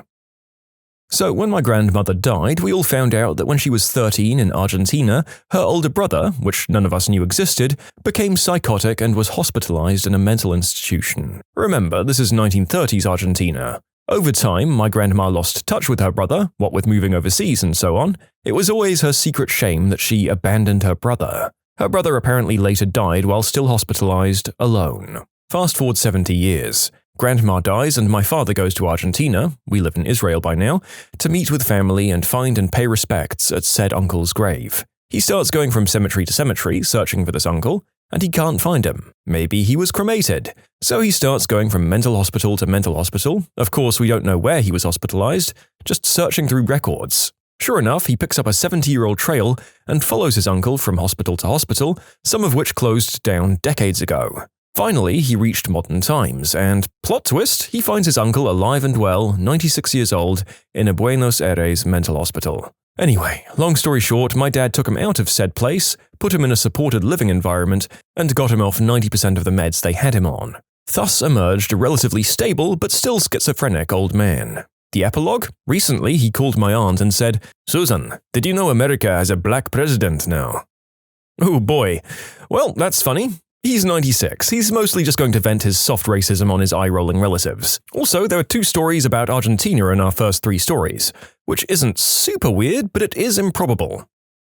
I did find this one occurrence that happened to a friend of mine rather amusing. My friend who lives on campus near me had 5 other roommates, each with their own rooms of course. One of the roommates was a Chinese guy who for a while had been acting strangely. He alternated between being real friendly and towards being cold and unsure. He'd never open his door completely when people knocked and would sometimes forget things that he'd said when referenced later. His English skills would also fluctuate wildly, and he'd sometimes change his clothes oddly halfway through the day. He'd also usually spend all his time inside his room. He'd make himself a rather large amount of meals throughout the day. So there was 6 months of this behavior, which was strange but largely not worth asking about. One day, my friend came back from class, opened the door, which was next to the kitchen, looked to the side into the kitchen, and there were 2 of the odd-acting roommates staring back like deer in the headlights style. Turns out this guy had been hiding his twin brother in his room since he'd arrived and thought that the roommates would report him to the university if they found out. So they took turns leaving the room or watching if the coast was clear before they both came out. They alternated cooking meals one at a time and stuff like that. I was working as an RA at the time, so I assumed they'd thought that if my friend found out, she'd tell me and I'd rat them out to the university. But in Australia, the RA role is a bit more relaxed, and I wasn't about to rat them out. I just found it funny. I've only ever reported really creepy or violent people to university, and there are a fair few creeps living on campus, by the way. The best story I've heard was the guy who spiked his own drink by accident. Someone I knew at university was talking to his new girlfriend about the Glastonbury Festival, which is this huge music festival here in the UK, with around 150,000 attendees. He went every year, and it transpired that she did too and had been going for years. After a while, they started comparing photos that they'd taken over the years. My friend pulls out a picture from his first visit to the festival. He's sitting on a fence with his back to a field. There are only 2 other people in the picture. A girl sitting about 20 feet away with her back to him, and her friend who's taking her picture. His girlfriend realizes that she was also there for the first time that year, and also pulls out a picture. In it, she's sitting in a field, and the only other people are in the picture out of 150,000 people at the festival are a guy sitting on a fence with his back to her and his friend who's taking his picture. So sometime last year I got a friend request from this girl I don't know. We have some friends in common, and her profile says she's gone to the same university and was in the same program, just a few years before me. So I figure we must have met at some party or something, and I accept the request. Flash forward to July. We moved to a new city for a new job, and on my first day, bam! There's the girl who added me on Facebook. We ended up dating for a few months too. Turns out she'd added me because one of our bosses has literally the exact same name as me, and she thought she was adding him to Facebook. Always thought it was a really bizarre situation. I met my aunt on a dating website. I started working at Home Depot around 2005 and was somewhat of an introvert. I graduated in 2004 and was really struggling to break out of the high school mentality and not having a set group of friends to hang out with. So I start at Home Depot, and this one guy, Nick, that I work with invites me out drinking. I'm only 19 at the time, but he's a few years older. We ended up becoming very good friends, but haven't necessarily breached the emotional stuff beyond chicks. Fast forward a few months, and my stepmom's mother dies. Pretty bleak stuff, and I really just have my family to talk to, which of course isn't the same at all. I'm kind of struggling, my buddy Nick is drifting away as well, and the day of the funeral comes. It's towards the end, and I walk up to say my final goodbyes and to look over. Nick is there staring at me dumbfounded. We high-five, hug, and find out he's my stepmom's nephew, and we're both drifting away because we didn't have anyone to bring real crap to outside of our family. We've been best friends ever since. In short, met a friend, high-fived over my grandmother's corpse, and leveled up to cousins. So my friend told me about this one. Her best friend was dating this guy, and they were pretty sure they'd found the one with each other. This guy was all ready to propose and was picking out rings. So these two decide to invite a third party into their boudoir, and as a third he chooses his ex-girlfriend. At this point, any guy with a shred of common sense should know this is probably going to end badly, but this is where the twist is. The girlfriend enjoyed it a little too much and broke up with him to date his ex. Well, I wouldn't have said that was inevitable, but it was a possibility. If your partner is apparently at least bi enough that they're keen for the prospect of another lady and not just doing it to make you happy, they might end up having chemistry. If it was another guy, they might have fallen for them too. My new female bisexual friend Kay is dating a woman named Jen. Jen is super weird. Clingy, demanding, always accusing Kay of being shady, even accused Kay of being in a relationship with me. I'm also female. One day I ask Kay, "So, tell me how you met Jen."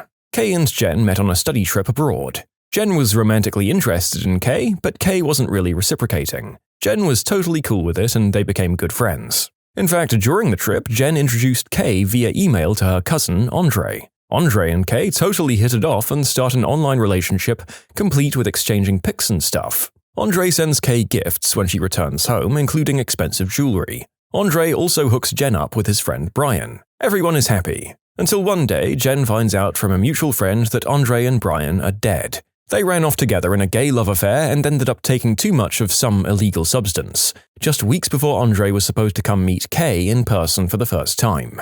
In their shared grief, Kay and Jen started a relationship together. Wow, quite the frickin' story. In fact, I decide it sounds fricking insane and I start doing some digging. I find the picture of Andre that he sent her in a random Google search. I look for any stories of this torrid love affair gone awry in a hotel binge, and there's nothing. All sorts of weird crap. So I say to Kay, "Have you ever thought that maybe Andre doesn't exist?" She is remarkably interested but not upset. We go to Andre's old email account, we get in using Jen's password, yes, they share passwords because Jen didn't trust Kay, and Kay loses her crap. Jen had created Andre and the whole story complete with fake pictures, paying a male cousin of hers to have phone conversations with Kay, getting racy pictures and all that stuff. During the Andre relationship, Kay's mother died unexpectedly, and Andre paid for all of Kay's expenses to make it home for the services. And it was Jen the whole time. This was a long con too, over a year of this crap. So Kay emailed Jen from the grave of dead Andre's account and forced her to confess, after which Jen threatened to self-delete. So Kay called the police who took Jen to the hospital, and then Kay got a restraining order and they never saw each other again. As a bonus detail, Jen had even had someone call Kay pretending to be Andre's aunt to tell her how sorry she was that he had died and that he loved her. That might have been Jen herself on the call. Also, supposedly during this binge, Andre and Brian cut each other's nether regions with plastic forks. It was one hell of a story. Kay is married to a real person who I've met now and has a daughter. This incident was several years ago. You can submit your own stories to be featured here on the channel. The story submission link is in the description below. And if you want to listen to some vibey music in the background, check out easymode, also linked below, and subscribe. I was pretty stoked to open an email from a secret admirer in my senior year of high school. Every day for almost 2 weeks, I'd receive a new note listing what she thought were my better qualities, how she was too shy to admit her feelings to me in person, and she'd finally reveal herself at the big dance coming up that Friday. The emails became more and more forthcoming as the end of the week approached and finally culminated with a clue about how to figure out who she was. These are the only species besides humans that do the deed for pleasure. And I totally thought I was getting some action with a clue like that.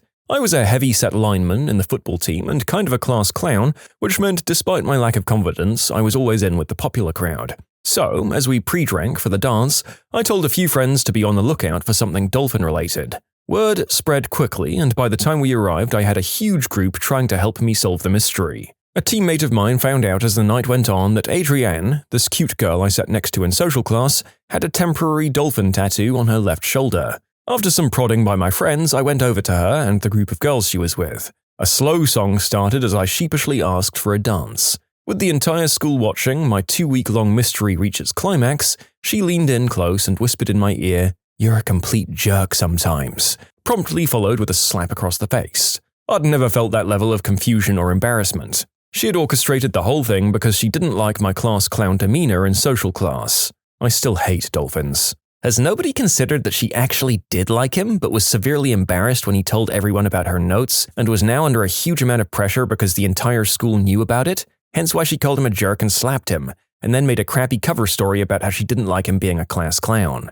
I'm sure there are tons of girls that would rather come across as temporarily psychotic than have their intimate secret crushes broadcast to the entire school, especially for a guy that wasn't the star quarterback of the high school.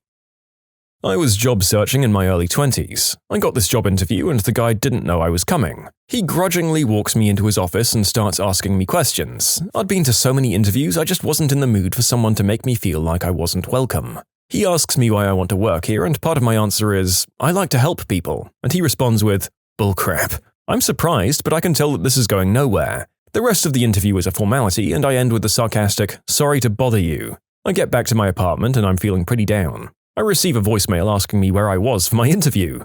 They say if I'm still interested to call back. I compare the number, name, and company with the business card I was given, and it turns out I was on the wrong floor. I just walked into a random office and was given an interview. But yeah, I didn't get either of those jobs. Well, it was very nice of them to go to the lengths they did even after you missed the interview first time. That makes your sarcasm to that first interviewer's passive aggression even more funny. I hope attention to detail wasn't on your CV. This one happened to a friend of mine. She had been feeling lonely for months and had found a guy she really got on with after meeting him gaming.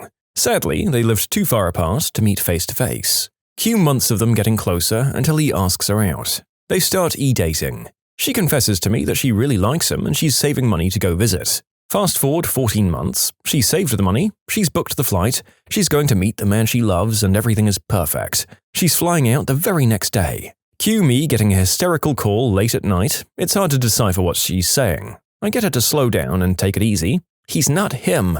I ask for clarification. He's not him, she cries. I'm still confused. I don't get it. What does that mean? He lied about what he does or his age or something? I asked, and she replies, No, he lied about who he is. What he is. He's not him, he is she. He's not Michael, she's Michelle. Turns out the girl was a lonely lesbian who looked a bit butch if appropriately dressed or made up for the webcam.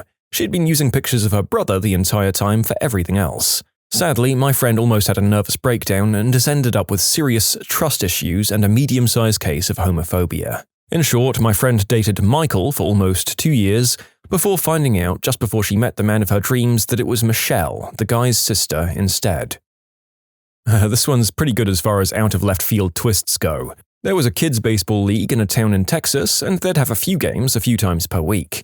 The head and assistant coaches are dads of kids who play. During a game, a dad of one of the low-skill kids gets worked up because his son is only playing the league minimum innings. The coach refuses to play the sucky kid more because he doesn't want to risk annoying everyone else by throwing the game. The parent gets angrier and angrier until by the end of the game he's busting at the seams. After the game, the guy confronts the head coach in the parking lot and takes a swing at him. They start fighting and rolling around on the ground. The wife of the head coach shows up at this point and starts screeching at the parent to get off her husband. The twist? She doesn't know the context of the fight, and only going off the info she has, she screams, "Quit fighting my husband, you SOB! It's the other coach that's been screwing your wife!" The expression when that guy froze was priceless. So a friend once had a girlfriend, and their relationship was pretty brutal. After a while, she moved back to her hometown, 2 hours north of Stockholm.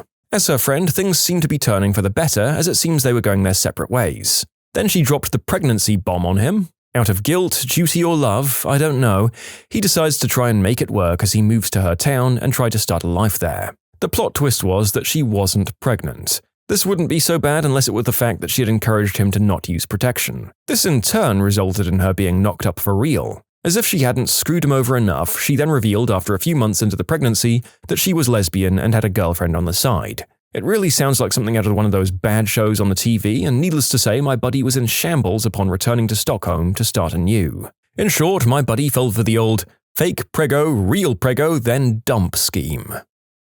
I used to know a guy named Ben. Ben was the biggest two-faced D-bag I've ever known. He once met a girl online, went out to meet her, and returned a few days later. When asked about her, to his female friends, he'd said that there was no spark or chemistry or whatever, and to his guy friends, he'd say that she was so ugly he couldn't stand to look at her. Ben hated ugly women. Ben and I lived together briefly, and my overweight girlfriend, later wife and now ex, stayed with us frequently. She was friendly with him, would hang out with him while I was at work, and frequently drive him around if needed. As soon as she was gone, though, he'd laugh about how fat she was. Ben hated fat women. Years and years pass, I'm on OkCupid one day and I see a new member. She looks vaguely familiar. I look at her photos and it hits me. Ben, who was already unattractive, gained a bunch of weight and became transgender. In essence, he became a large, ugly woman, the very thing he claimed to hate the most. The end. Or is it? Transgendered Ben briefly dated a lesbian friend of mine who lives with my ex-wife and would come hang out not knowing that he was in the house of the woman he'd only a few years before make fun of for being fat. Their relationship with the lesbian didn't last, needless to say. My friend's mum was in hospice care dying of cancer when she told her son, my friend, that the man she was married to, the man that raised him his entire life, wasn't his biological father. This was news to everyone involved and was later confirmed through testing. Without going into too many details, the man who raised my friend was not the most attentive father, nor all that warm and kind. They had kind of a typical broken home story. He was a bit of a drunk, got divorced from the mum, and the kid was a big-time troublemaker. The final twist came shortly after their mum passed, though. The non-bio dad took the kid hunting and told him that he didn't care, that my friend was his son, that nothing and no one was going to take that away from him. Coming from that man, it was huge and nobody expected it. They became extremely close after that, and last I heard, they still visit each other several times a week. Well, I'm glad there wasn't a third plot twist there with that hunting trip turning into some sort of horror movie. It's weirdly sweet how much warmer they became once the truth was out there, although I can't help but wonder why the dad couldn't have been a better dad from the start. People are just weird though. My mother told me that my 2-year older brother Jeffrey died 2 weeks after birth. Anyway, so I met a guy in the lobby of the Mandalay Bay in Las Vegas. We were hitting it off really well. We both loved and wanted to become physicists, and we loved Doctor Who. The only problem was he was 22 and I was 20. We told each other our names, his being Jeffrey and mine Lucy, and gave each other our phone numbers. A couple of days later, we went to dinner as a date. He told me that he was adopted into a family at only a couple of weeks old. I told him about my older brother dying at around the same age. He asked for his name, which I politely gave him. He got a little worried and started to sweat. We went back to my house. We did not do the deed, ever, and we called my parents. They said, do a blood test. The very next day, we went to the doctor, and so it turns out I dated my brother. In short, I dated my supposedly dead older brother. Back in my high school days, my friend Joe would always be the one to throw the parties when his parents were out of town. After one such party, we had some beer and liquor left over and weren't sure what to do with it. Joe's sister was not 21 yet, but she was in college, so we asked her if she could keep it in her closet. That way, if Joe's parents found it, they wouldn't be that hard on her because everyone drinks in college. A couple of weeks later, Joe wakes up to a text message, "Mom found your booze, I told her it was yours." Frick, right? So Joe gets up and goes downstairs to see the few beer cans and bottle of vodka. His mum tells him to throw out all the beer. He finishes doing that and then gets to the bottle of pretty nice vodka. "I guess you want me to throw this out too?" To which his mum replies, "Well, I'm not going to make you buy another one." Awesome twist, huh? We were pumped. Fast forward another couple of weeks. Another friend of ours is throwing a party, and Joe volunteers to bring the windfall that is this bottle of vodka. We get to the party and pour some shots, and wouldn't you know it, the bottle was filled with water. Well played, Joe's mum. Well played.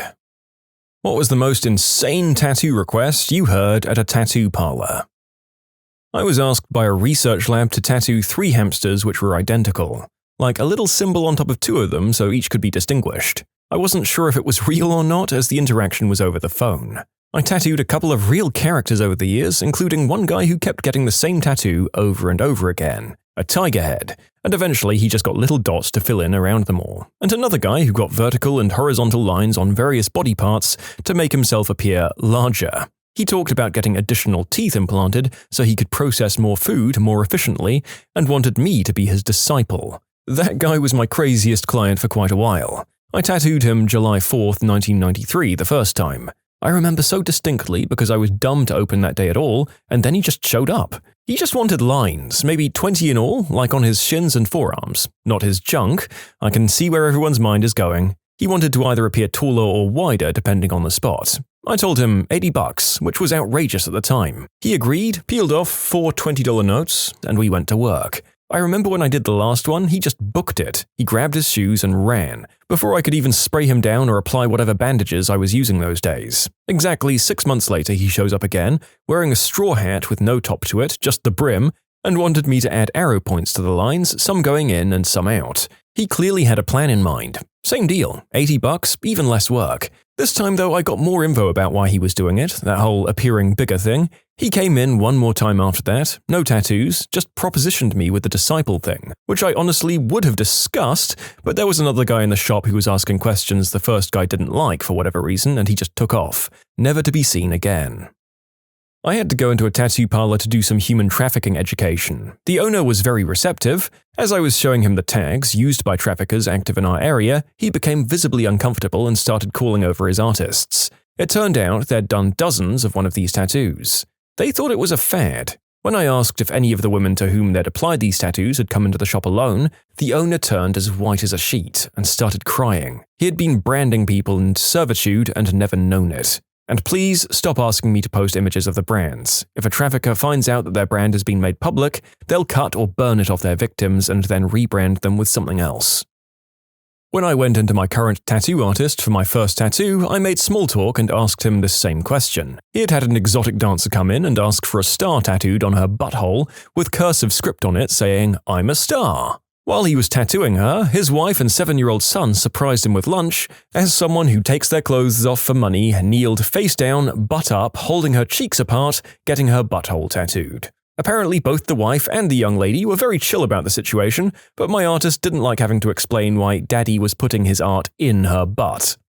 Oh, please God, let that tattoo job be a short one. Like, just a real basic star. Because the longer that job goes on, the greater the likelihood of taking a toot directly to the kisser. And there are certain things you're just never going to go back from in life. I'd say taking a guff of butt breath to the face while you tattoo a star on an exotic dancer's poop shoot is one of those things. I worked in a tattoo shop for many years, and I've got to say, we all had a good sense of humor, but one that stands out to me as being extra hilarious was an older, gay gentleman who got a huge violin on his back, like from his butt crack to the back of his neck. We of course asked why he chose that, and he said, "My partner plays the violin, and he wanted to be able to play me from behind." And we were like, "Oh!" Also, when we got to the lower part of the tattoo, near the butt, he stood up and revealed that he was wearing breakaway pants and proceeded to sit completely au naturel for the rest of the tattoo. The artist doing it was so uncomfortable, but the rest of us were dying from laughter. Great day. I miss working there sometimes. I worked in a tattoo shop that my friend owns after I graduated high school.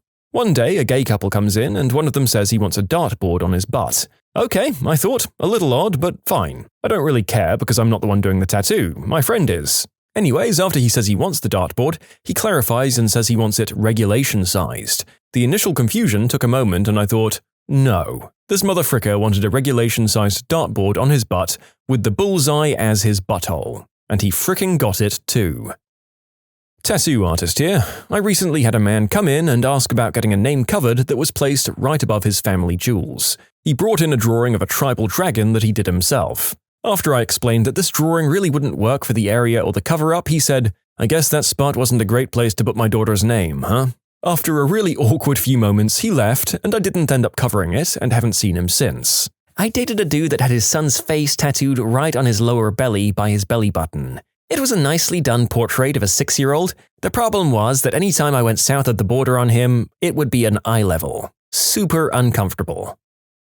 I had a couple of junkies come in. She put on lipstick and kissed a piece of paper. Her man said he wanted that tattooed on his butt. He then put lipstick on himself, kissed the same paper, and she wanted that on her butt. My boss told me to do it. I got everything prepped and then backed out. I just couldn't. They were both so nasty and scabby and strung out on crystal that I was scared of catching something even with the mask and gloves and antiseptic. My boss was angry, but I think more disappointed. He ended up doing them himself. He had never had an apprentice before and was kind of pushing me too fast.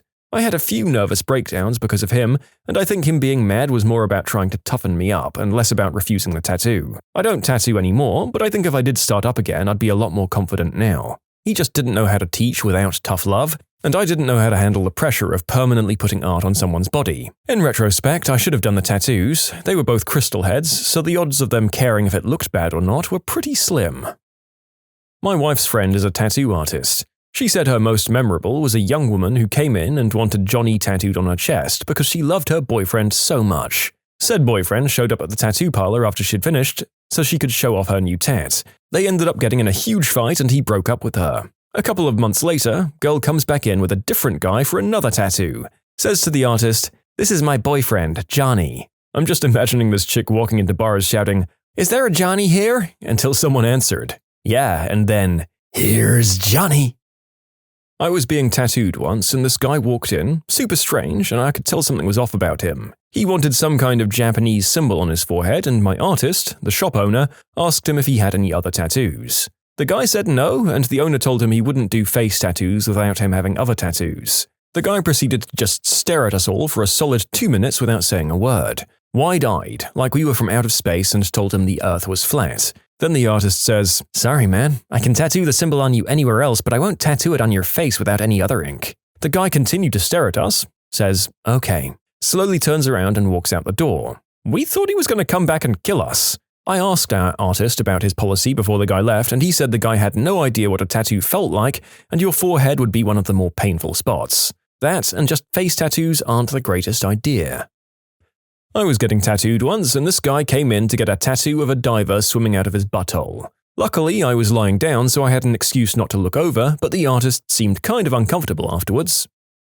Not me, but there was a story on Reddit about a girl who had John's treasure box or something like that tattooed right above her V. Then she had a kid with her husband, and after birth, the doctor turned to her husband and was like, "Congratulations, John, it's a boy." The guy was angry and left the room, and she told the doctor that John was her ex and her tattoo is still a problem for her husband. Well, I don't know if life just got in the way of her getting it removed or if she made a conscious decision to not go through the pain of it, but in any case, I hope their family is doing okay apart from that one wee awkward talking point. I can't imagine he enjoys going south of the border on her either. I knew a guy a number of years ago that had a tattoo on his thigh of a squirrel reaching up towards his nuts. I worked as a receptionist for 6 years in a popular local studio. I'm quite talkative and friendly, so I liked to chat to the clients while they were waiting for the artist to set up. A late 40-something-year-old conservative-looking woman came in wearing her work skirt and blazer. I signed her in and got her to complete the consent form and asked what she was having. She replied, "Oh, just some text down on my lower back." I replied that was cool, and then showed her into the room where the artist was working. I could hear the artist and client deciding on placement, and that she wanted the tattoo low enough on her back so that her daughter wouldn't see it as it was private, so it was pretty much just above her butt crack. Fair enough, I thought. Afterwards, I asked the artist what she had. The woman had some words we can't say on YouTube, but use your imagination and see if you can guess from our approximation of butthole working girl, tattooed in thick black script. No wonder she didn't want her daughter to see it. She came back a few months later to have woo and a different word for working girl tattooed on the front orifice. My ex-girlfriend's best friend was dating a guy at the time named Dustin. Her nickname for him was Dusty. I'll let you guess what she got tattooed. Right above her hoo-ha. She's not dating him anymore, so I guess that's an interesting one for current and future partners. You just need to follow the old dusty trail to find the oasis. Gang members generally have their own people do their tattoos. Normal street shops don't have to deal with legitimate gangsters. I tattooed in Oakland for many years and did a local 40th Ave or whatever street affiliation, but no serious gang tattoos. Turned down a few Third Reich symbols, but not many. I put "Party Hard" in script on a frat D-bag's butt while his brothers cheered him on. But tattoos on guys were about the worst. I've never tattooed a male organ. I always said it would be expensive and nobody ever ponied up the dough. Like was previously mentioned, 90% of the job is actually super mundane. I was asked to tattoo a deceased person who had apparently wanted a tattoo. I declined because of a lack of consent. Memorial tattoos are hard if you're a caring person. The hurt really comes to the surface during the process. I enjoyed sharing their burden for a little while. You can submit your own stories to be featured here on the channel. The story submission link is in the description below. And if you want to listen to some vibey music in the background, check out easymode, also linked below, and subscribe. My friend is a tattoo artist, and a guy came in wanting a clan tattoo. So, the very heavily muscled black tattoo artist came out like, "Oh, you're going to be in my station." The guy shuffled out of the shop very awkwardly. My tattoo artist told me of a tattoo he did around the edges of an exotic dancer's beehole, saying "one ring to rule them all." I remember him mentioning how bummed he was that she didn't allow him to photograph it for his portfolio. That's a missed opportunity. If you're going to get a Lord of the Rings themed butthole tattoo, how do you not go with "speak friend and enter"? My regular tattoo artist and friend messaged me one day that she tattooed a man's Johnson. I instantly had so many questions. She explained how in this long story about him getting semi-rigid when she put the stencil on and then getting totally limp the second the needle hit, and how she had to stretch it out with her free hand while tattooing. Finally, I asked what he got. Thor's hammer. I laughed so hard. At least it was funny. My coworker's brother-in-law also has a tattoo there. When he gets rigid, it says, "Ta-da!" Moral of the story, if you're going to get one of those, at least make it funny. It wasn't so much the tattoo, but rather the customer. He was a very strange older guy, and out of 7 artists in the shop, only 1 could tolerate working on him. He came in sometimes days in a row, and normally we don't recommend getting multiple tattoos so quickly. But with this guy, it was like, screw it. He came in one time for a semi-truck tattoo with "kicking butt and eating muff" written on the back window. A few days later, he came in to get "alone and beating it," completely unaware of the irony. Now, whenever someone's going through some stuff, I say, "Man, sometimes you're kicking butt and eating muff, and sometimes you're alone and beating it." I'm not a tattoo artist, but I briefly dated a guy who was. He had a handful of stories of people who made him uncomfortable, but the one that sticks out the most was this, elderly, leather-using adult bedroom specialist. She came in, told him that she wanted a tattoo of a hot lady with a paddle doing one of those physically impossible romance novel poses. She wanted it huge, and she wanted it on her back. The entire time she told him about all the dungeons she went to and how much she loved hurting boys, and how pretty he was and that he should visit her sometime. And he was just trying so hard to be like, "That's nice, I work better when you're not talking though." I dated a girl once with numbers tattooed on her wrist. As it was highly unlikely she'd been in a camp during or prior to World War II, I asked her for the story. It was her social security number. Apparently her mother had done this both to her and her brother in case, and I quote, "they find your body but the head's been cut off and they need to identify you." Yeah, that family was a little messed up. Oh, and it was really sloppy, like prison level. So considering that and the fact it would have been done on children, it wasn't likely done at a professional shop. This certainly feels like some sort of child mistreatment. Also, I'm not from Freedom Land, but isn't having your social security number visible at all times a bad thing in America? Man, this story is not great on so many levels. I went on a couple of dates with a girl before I met my now wife. I discovered she had a hatchet man tattooed above her hoo-ha. Things fizzled out pretty quick after that.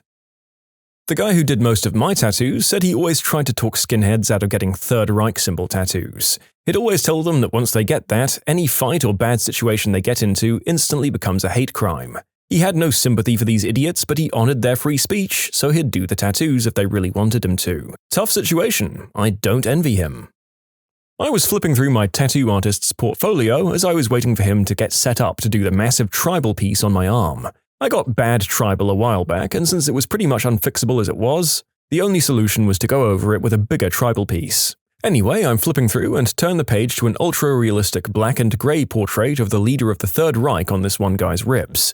I almost dropped the book. "Hey, Paulie, what the frick is up with this? You actually did this?" "Yeah, well, that's from my shop out in," and he mentioned a rural area about 2 hours away. "It's a little different out there." "Yeah, but I mean, you tattoo people who want this?" "That's a long-time client, and yeah, he's a skinhead D-bag, but he tips well. Anyway, the joke's on him, because that's not who he thinks it is." "What do you mean? It's clearly the big H." "Look closer." "I'm not seeing it." "It's Charlie Chaplin. Do you really think I'd tattoo the other guy on someone?" And yeah, it was Charlie Chaplin. For me, the discomfort came after. When the client was paying, I went to grab the money and he said something along the lines of, "You like that money, baby?" It was awkward. I'm usually real quick with comebacks, but I just stared at him until he left. Also, the woman who moaned loudly the entire time I tattooed her. She said it was to help her ease the pain, but I'm not entirely convinced as I was near her lower regions. Also, not me, but my boss and other workers at the shop had to deal with a lady that would reach into their shorts. Some liked it and some didn't. Plus, she was aggressive and would call for the Lord's help loudly every time she got tattooed. Ugh.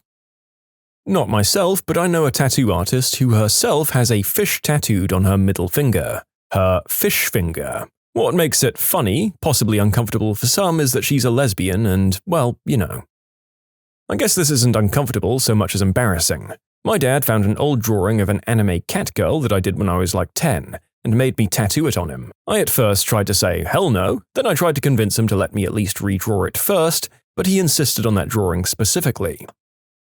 My girlfriend's mum comes in. She wants a giraffe. Okay, that's cool. She wants it on her bikini line. Okay, I'm a professional. Because giraffes have 10-inch tongues. Okay, what the frick? So I get the stencil ready and start prepping for that tattoo. She sees the razor and says, "Oh, you won't need that. I shaved for you." Nope, not okay. My boss can handle this one. They screwed in the office when it was over. My family's tattoo artist once had a really normal, average-looking guy come into his shop. The guy looked like a Bible salesman or something. He asks what and where he wants it, and the guy drops his pants and undies to show him, and his entire bathing suit area is almost entirely covered in ink. He's done some weird crap over the years, but something about that one was really awkward for him. I am the canvas and not the artist, but I went to get the word misled on my chest. Front and center. I'd just turned 18, was a little drunk and on a bit of substance, and loved the font. Let's do it. Turned out mislead and misled are two different words, and I basically had liar tattooed on my chest for years with the word mislead. Finally covered it up with a self-made design, and I'm now much happier with my chest.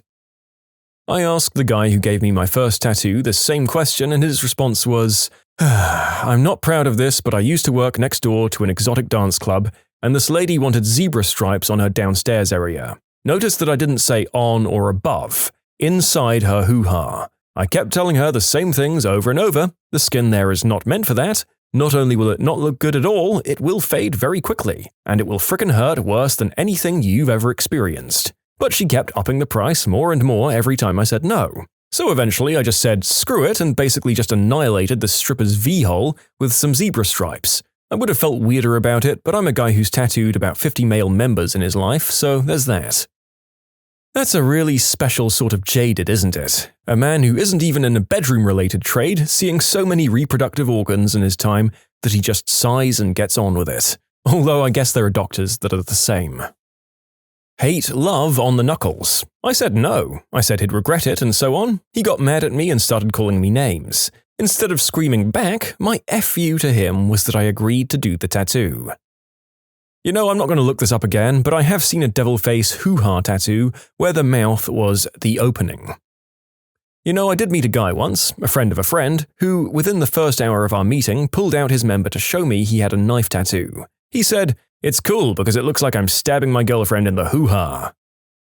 This girl I knew wanted to get a tattoo of some clunky inspirational quote that said, "Accept your destiny and the unknown," or something like that. The tattoo artist drew it out on her before he tattooed it. It said, "Accept, E-X-C-E-P-T, your destiny and the unknown." And the girl was like, No, not accept, the other one, accept, with an A. The guy's like, "Oh, right," and changes it. He shows her and gets the okay to proceed. He finishes it and shows her the final product. A-X-C-E-P-T, your destiny and the unknown. All of her tattoos are terrible. I have a Chinese dragon-styled tattoo. It starts on my chest with the head, then over my right shoulder, down my back, over the left hip and down my thigh. It's unfinished, but in 5 hours I managed to get all of the outline and a third of the shading done. Then the artist skipped town and now I'm having a difficult time finding someone to finish it. This was painful to have done and I love it. Definitely a conversation piece. I was getting a tattoo on my calf in Myaluf. Yes, I know, great start. My tattoo actually turned out great, but then a bunch of lads sat down in the room adjacent to me, big glass windows so I could see everything. The boy wanted Andy on the sole of his foot. He was carried out half-conscious before it was even finished. When you subscribe, make sure to hit the bell to turn on notifications. Put the playlist on in the background to finish listening to all the stories, or if you want some vibey music to put on in the background, check out easymode. If you like Am I the Genius, give Am I the Jerk a shot. Everything linked in the description.